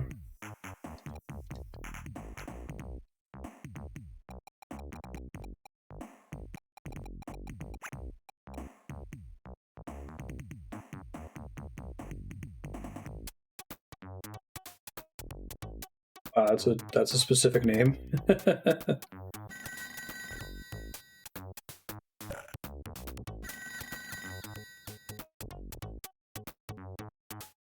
Righteous Rat Master capsule.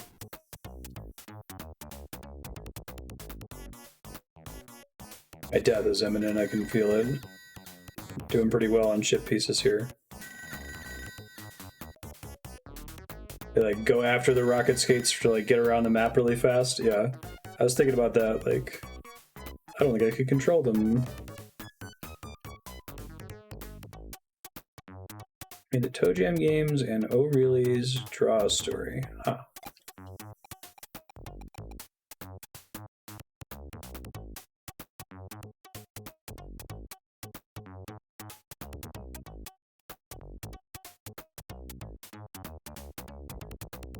Said this many times, but I wish that modern developers were empowered to like make a kind of low scope, fun to develop game like this.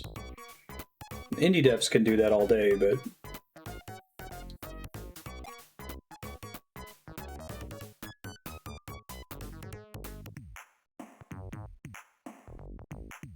get Nintendo, Microsoft, and Sony to start giving money to people to make stuff like this, you know?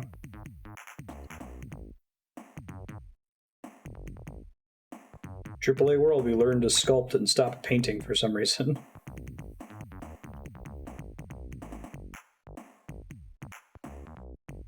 That was the Dreamcast.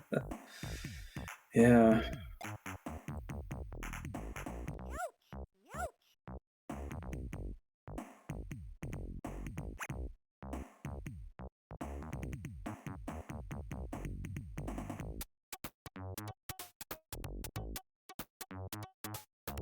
No more peace in this level, right? Okay.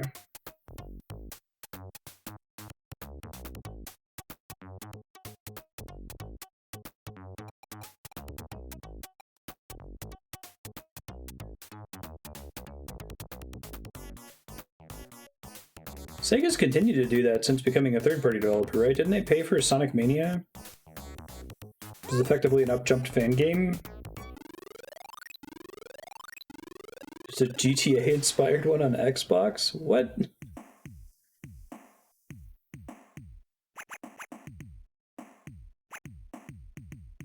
I'll say it'd be cool to see like an indie, like Schmo Jam and Earl type game, but it sounds like that's the Kickstarted one, which sounds like it should be better if it's from the same team that made the original, but oh god, ice cream truck. Seems bad. I can't fly easily. Apparently I triggered the rocket skates by accident while I was trying to fly, but I got away from the ice cream truck that was going to hit me in the middle of the quicksand there.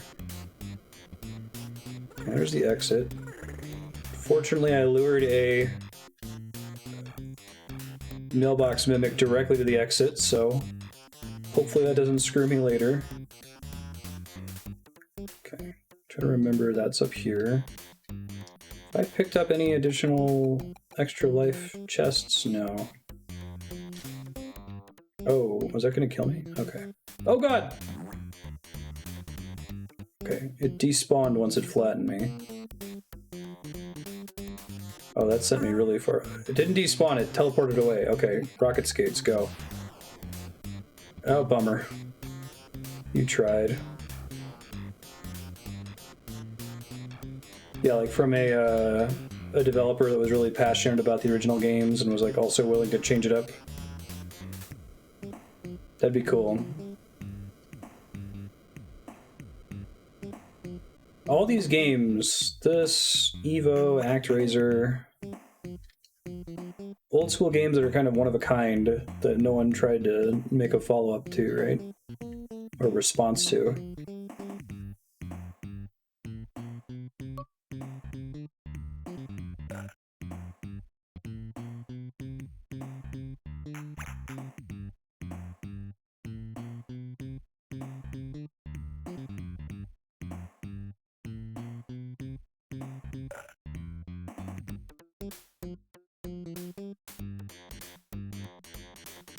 How many times now have we had a team from like 10 to 20 to 30 years ago come back to make a new entry in a franchise and like completely nail it? It seems like they tend to do okay, but not amazing. Bloodstained is pretty good. Heard Ukulele's fine, but not great. Maybe it's an expectations problem. Everyone's expectations goes to the roof. Yeah, I've been waiting on the indie Pokemon. There was a recent one that didn't do very well. Is the new Battletoads good? Battletoads is a game that I played as a kid and happened to own, I think.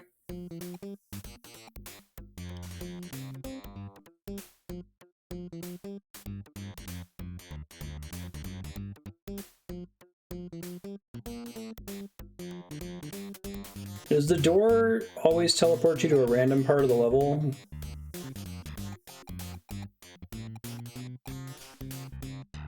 Oh god, I can't get to it.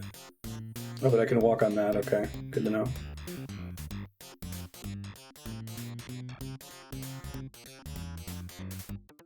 I didn't know there was a ukulele too. Right on.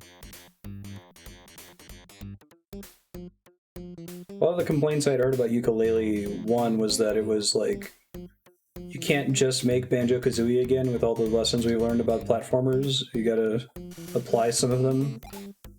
Those lessons, that is.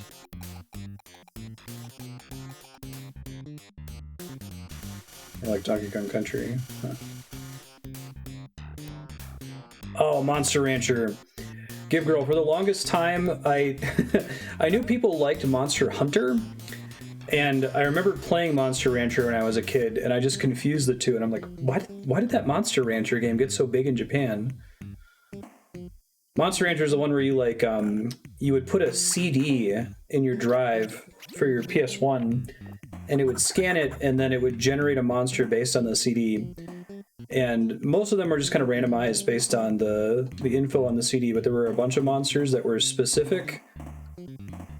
Like if you put in the Men in Black CD, the Men in Black soundtrack CD, you got an alien, and that was the only way to get one. If you put in the like Alvin and the Chipmunks Christmas CD, you got a Santa Claus rabbit or something like that. Nice, Gib. Yeah, I'd love to see that. I wonder what you would use for randomization. Like, There's all kinds of cool stuff you could do. You wouldn't do CDs anymore, obviously, but you could do like MP3s or something.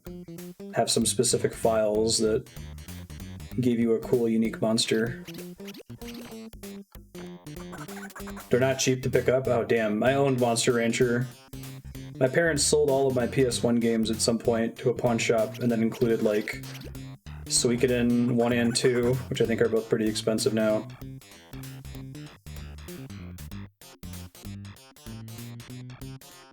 I don't know how you do a modern Battletoads. Like, part of what made Battletoads infamous was that it was kind of bad and hard as a result. Like, I like Battletoads, don't get me wrong, but like the difficulty of that game is because they didn't do a good job of balancing it. So do you recreate that on purpose in the modern day?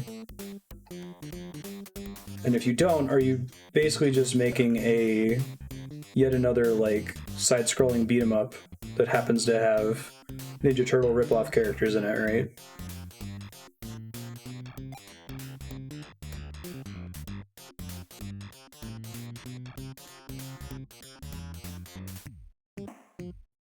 God. Yeah, it's very NES hard, exactly.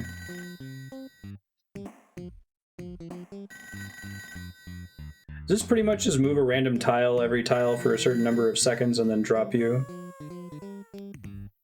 Yeah. It has arcade growing pains really strongly. Running out of continues and all that. Oof. That's a walk. God damn. Maybe I can spring shoes across here. But you couldn't put quarters into your NES, so you were just screwed.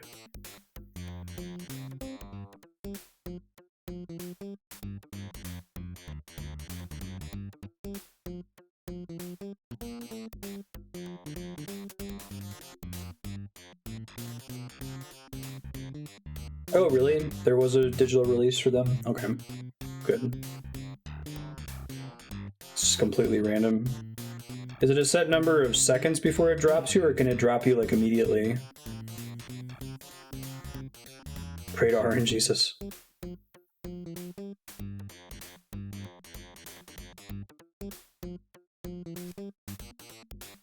Yeah, I kind of like the challenges they came up with here. They did a good job of distinguishing them. It's not just a bunch of degenerate, when this thing touches you, it's gonna hurt you things, right? Got different move speeds and different threats. Having the mole steal your presence, like they really play around with an enemy's design space, so to speak. No pieces on this level. All right, let's get out of here then.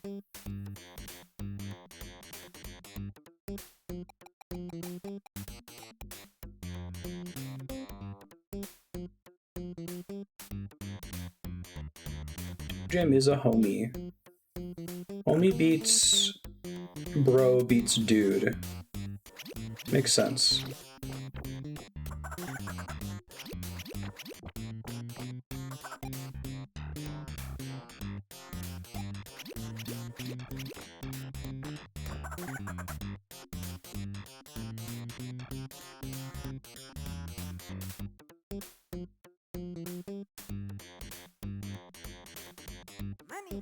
Get Supergiant Games to make Toejam and Earl with like 17,000 lines of dialogue.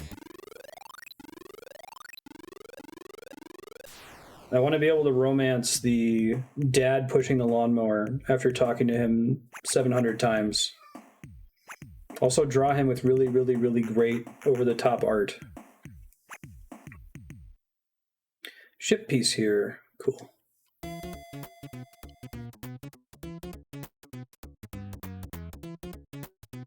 It'll work as a text adventure. Oh, extra life, thank God. See if I can leverage the size of the nerd herd to take them out here. Icarus wings.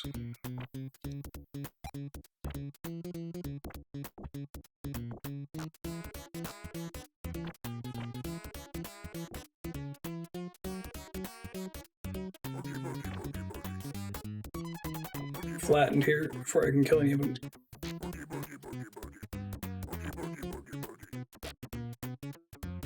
Run away! Get to the pizza! Ooh, that was close. Holy shit. Damn. Yum.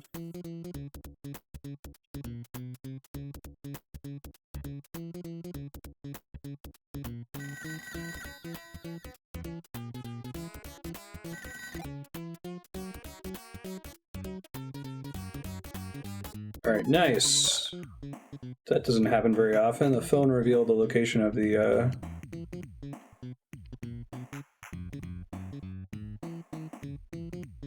ship piece.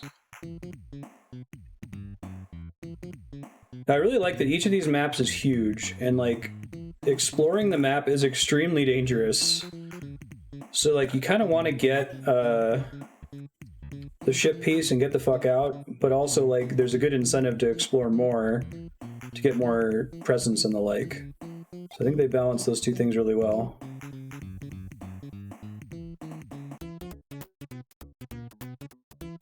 Right, megawatt speaker.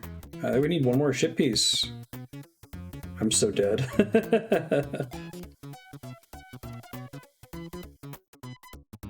I should just eat that pizza.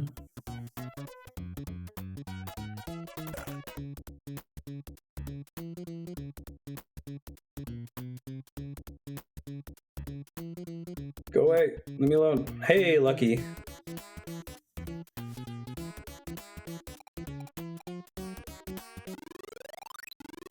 Are the presents relatively evenly distributed, or are things like the extra life rarer?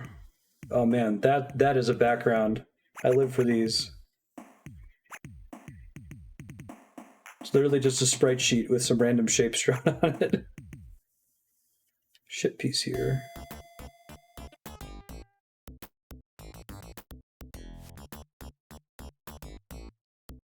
What we got right now? I do have some Icarus wings and spring shoes.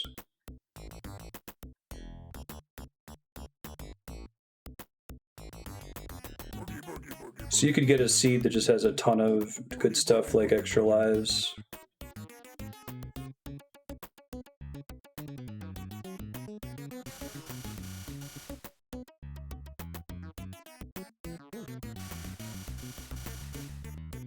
That's cool.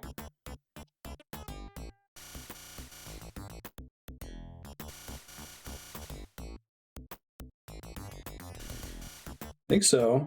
Looks like I only need one more piece, so no pressure. Pizza. P-I-Z-Z-A.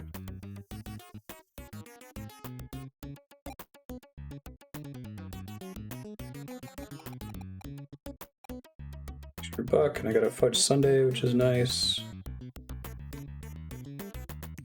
I'll be honest, when I went to boot this up today, given that I didn't remember... All I remembered about this game was that it was confusing and I had no idea what to do when I played it as a kid. I'm like, there's no way that I'm ever going to beat Toejam and Earl because it's so, like, obtuse. The fact that we might win on the first attempt is really exciting. I think this is a lot for this game, but it's quite playable blind. I guess once I realized it was a roguelike, a lot of pieces snapped into place about what the game was going to expect of me and what I kind of had to do. That would not have been there if I didn't already have that context from outside of Toejam and Earl, so I don't know how you communicate that in the game as written, so to speak.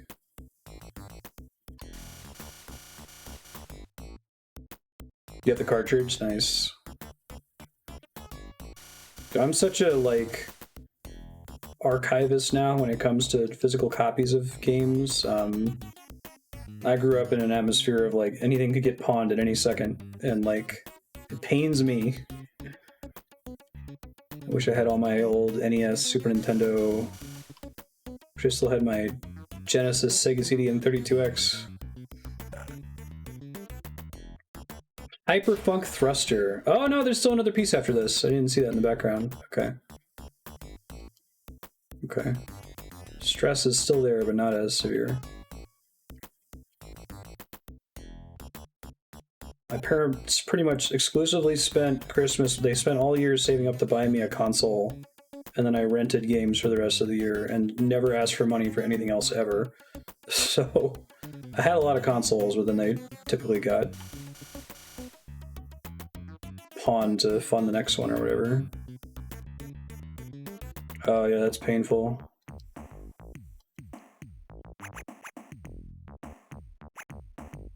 No, my sister was talking about they were gonna get rid of her Wii U and all their Wii U games. They're just gonna like take them to GameStop and like, tell me what GameStop's trade-in value is. I will just take them from you. I don't need them, but it would pain me for those to disappear in case the Wii U ever becomes... There's like some specific Wii U game that's really hard to find and impossible to emulate because it's the Wii U.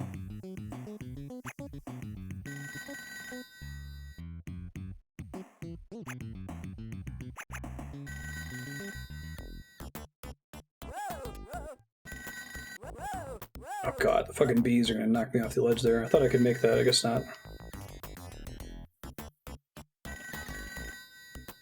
Across there. I have a lot of like archiving angst when it comes to video games. Just like there's a lot of gaming experiences that are like gonna be lost forever. Games that have a required online component.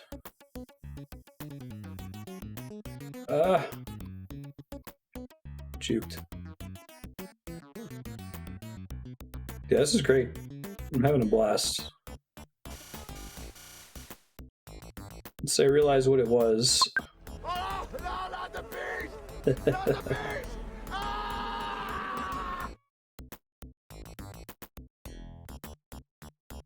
This stage is fucking huge. Oh god, please don't be a mimic.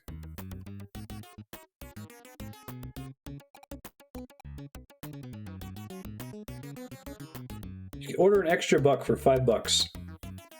I think I'll order a telephone, actually. I've got the money for it. If I can find the exit, that would be nice. Hey, thank you, telephone. Keep looking out. I'm gonna get another one for the next stage.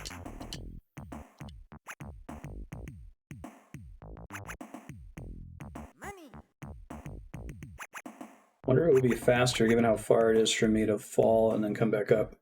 But falling takes you somewhere random in the below floor. I could just as easily end up far away, right? I'm gonna drop here on purpose to dodge this jerk there. Oh, can I not fall on purpose? I have to get knocked off? Interesting.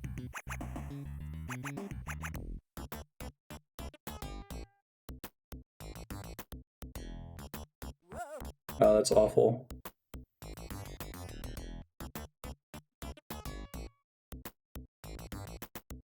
You can fall on purpose? Okay. Well, I guess this thing might make me fall. Or it might abandon me on this island.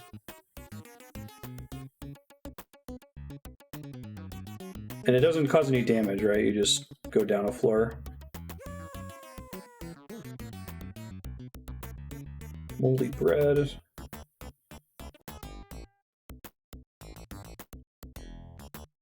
Hey, that's pretty good.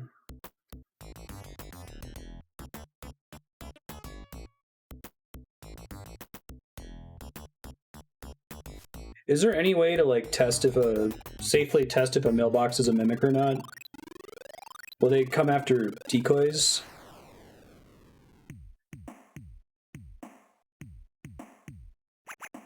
Keep crossing my eyes on this screen to get that like stereoscopic effect.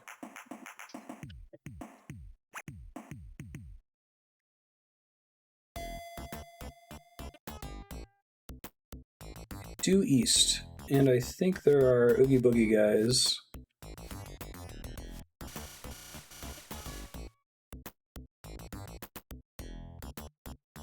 Oh, you can see eyes. Okay, cool.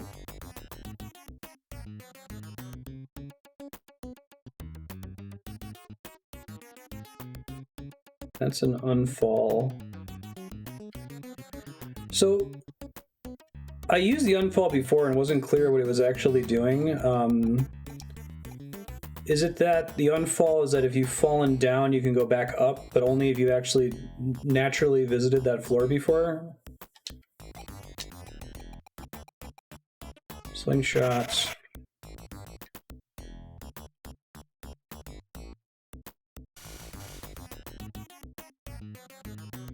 Gotcha, okay. Makes more sense. So previously when I've used it, I like fall straight up and then I fall down, and it's because I'm like hitting my head on the ceiling or something. Oh god, I didn't mean to do that. I think I have one on me right now.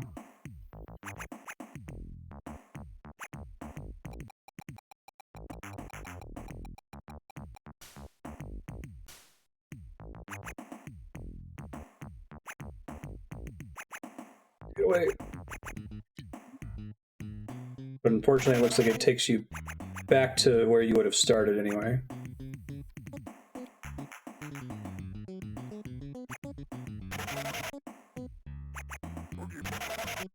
Boogie, boogie, boogie.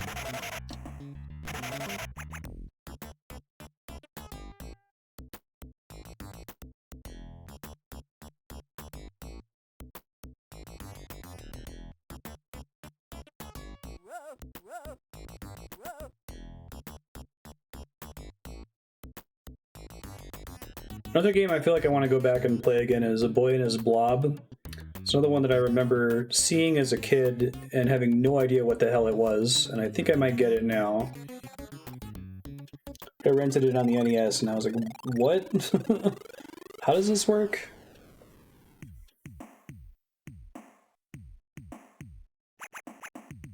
I want to make these my wallpaper. I want to like make a folder of all of the elevator screens from Toejam and Earl and just have it randomly pick one.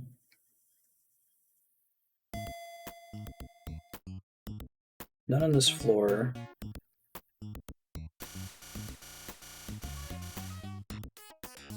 Decent chance to just drop me off safely. It's gonna drop me off in space, isn't it? It totally is. Come on, please let me go. Cruel. Bummer.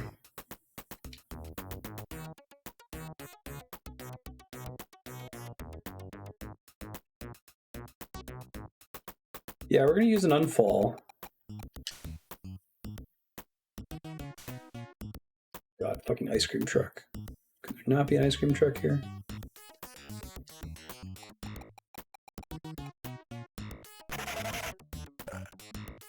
Not bad.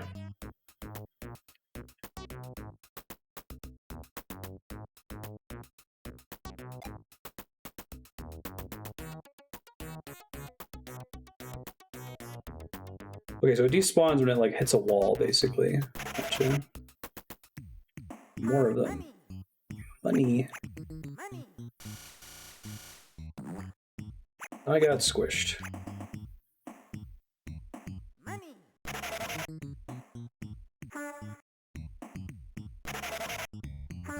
Decoy.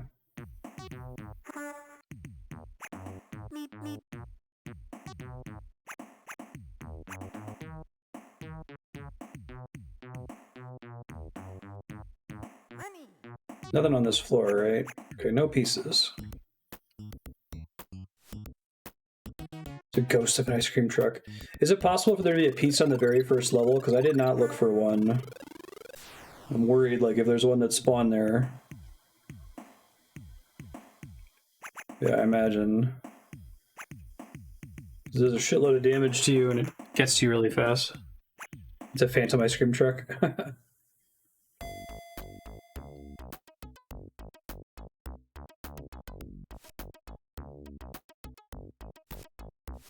You can never spawn on level 1. Okay, thanks. Fudge cake. I do have an inner tube.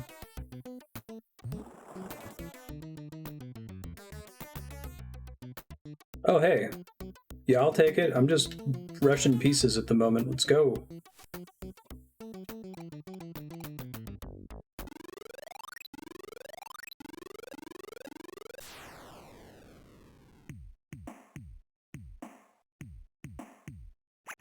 Is there a unique pattern for every level transition?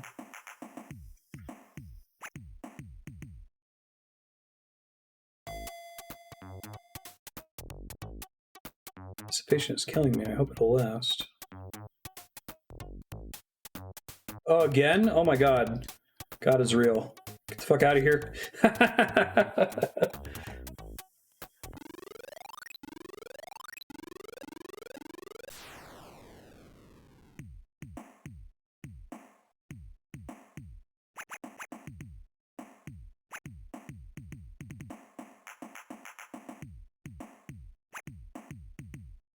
Ship piece. All right, I think this is the last one, unless there's another secret one that I couldn't see. So the telephone. I'm gonna get lucky. I did not get lucky.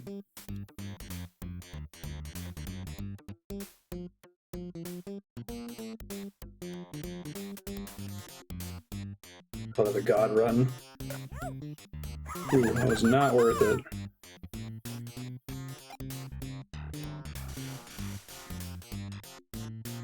No! Leave me alone!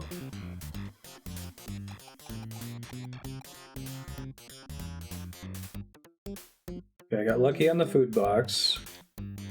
Okay, look at all this food. It's another telephone. I've got so many fucking bees. It'd be kind of cool if they could pop your inflatable.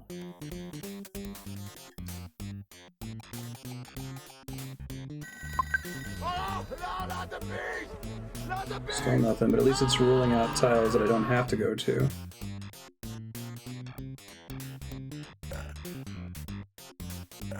So they have some weird rules for whether or not they're aggroed on you, right? I think the bees just move randomly. Maybe you bump into them, maybe you don't. So this is a bees level, it turns out. All bees all the time.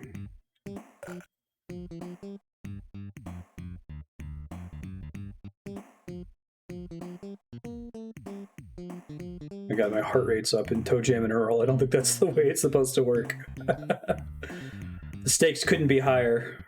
We gotta get Toejam and Earl back to their home planet of Funkotron. Probably should have saved the fudge sundae in case I made a mistake. Bees definitely aggro. Okay, found the thing. Pancakes. Oh, there's gotta be a way to get down there then.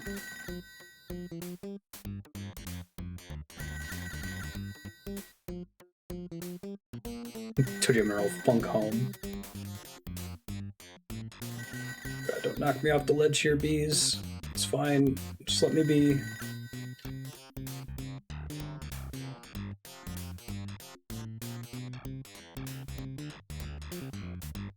So it's not 100% guaranteed that there will be a path to get over there, right? I think I do. I'm gonna head back over now.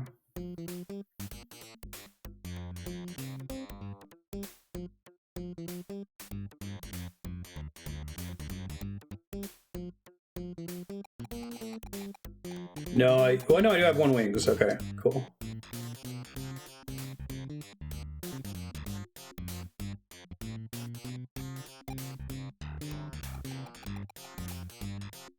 Your slingshot might save me. Oh, no, no, you don't. No.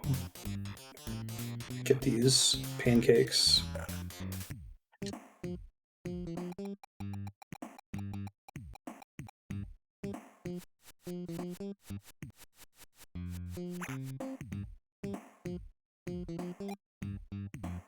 Oh, I almost walked off before I started pressing the thing again.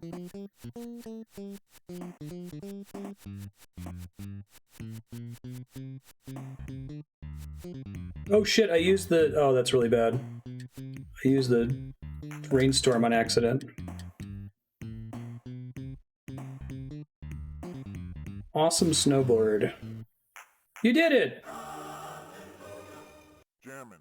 The hallelujah. Jammin'.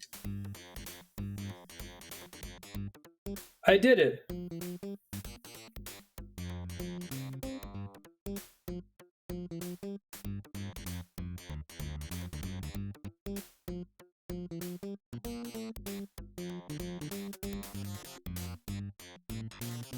Frank it.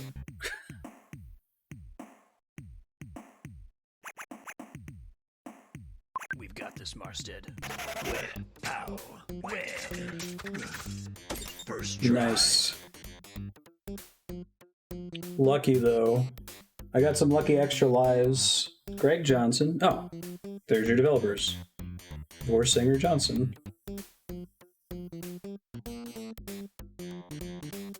Music direction is separate from composition. Robert Leyland, Mark Miller. Invaluable aid.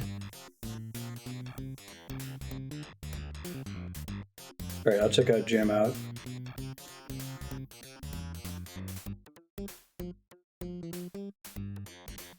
Hey, it's Planet Funkotron, which suspiciously looks like a palette-swapped Earth.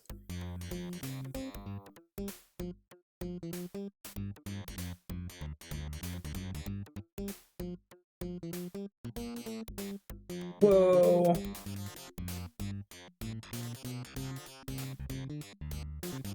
Rad.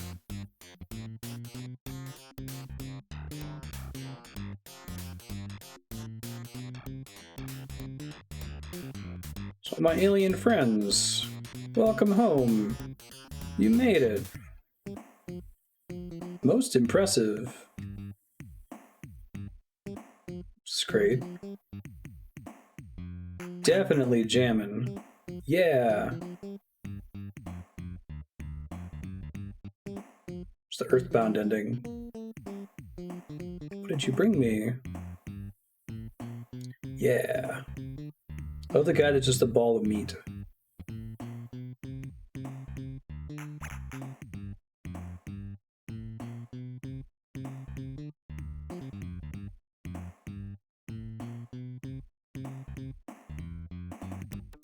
Hey, it's the Earl family and the Toejam family. I love it.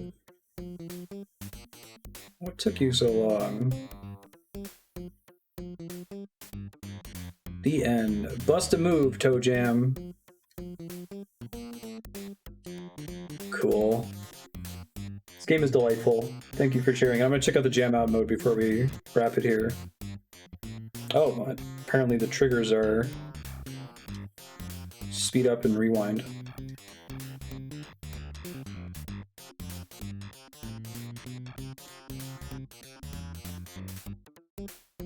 I didn't notice Toejam's booty when you were sneaking.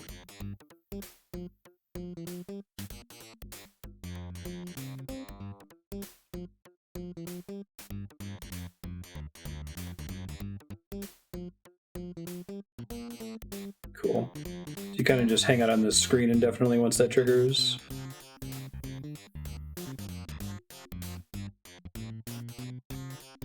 Gotcha.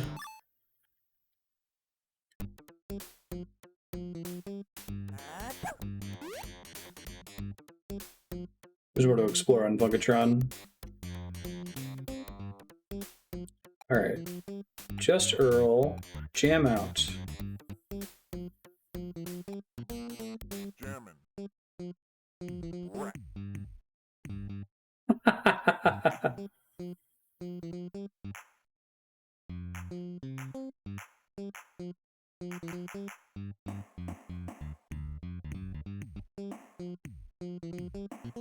This is great. Every button does something. Oh yeah, D-pad.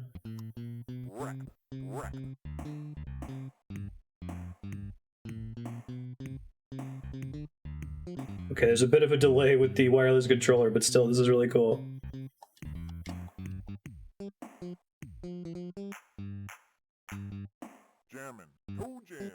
So you can do this two-player? Like, someone could be on Toejam?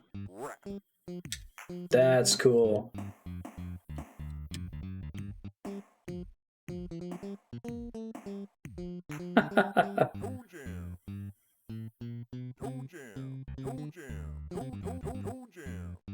It's probably like a Mario Paint thing, right?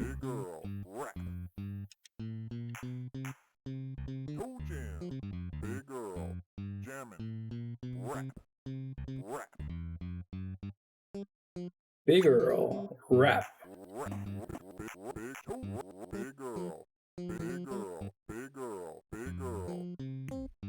I gotta make a Parappa the Rapper, Toejam and Earl IP game now. Toejam, jamming, Big Earl, rap.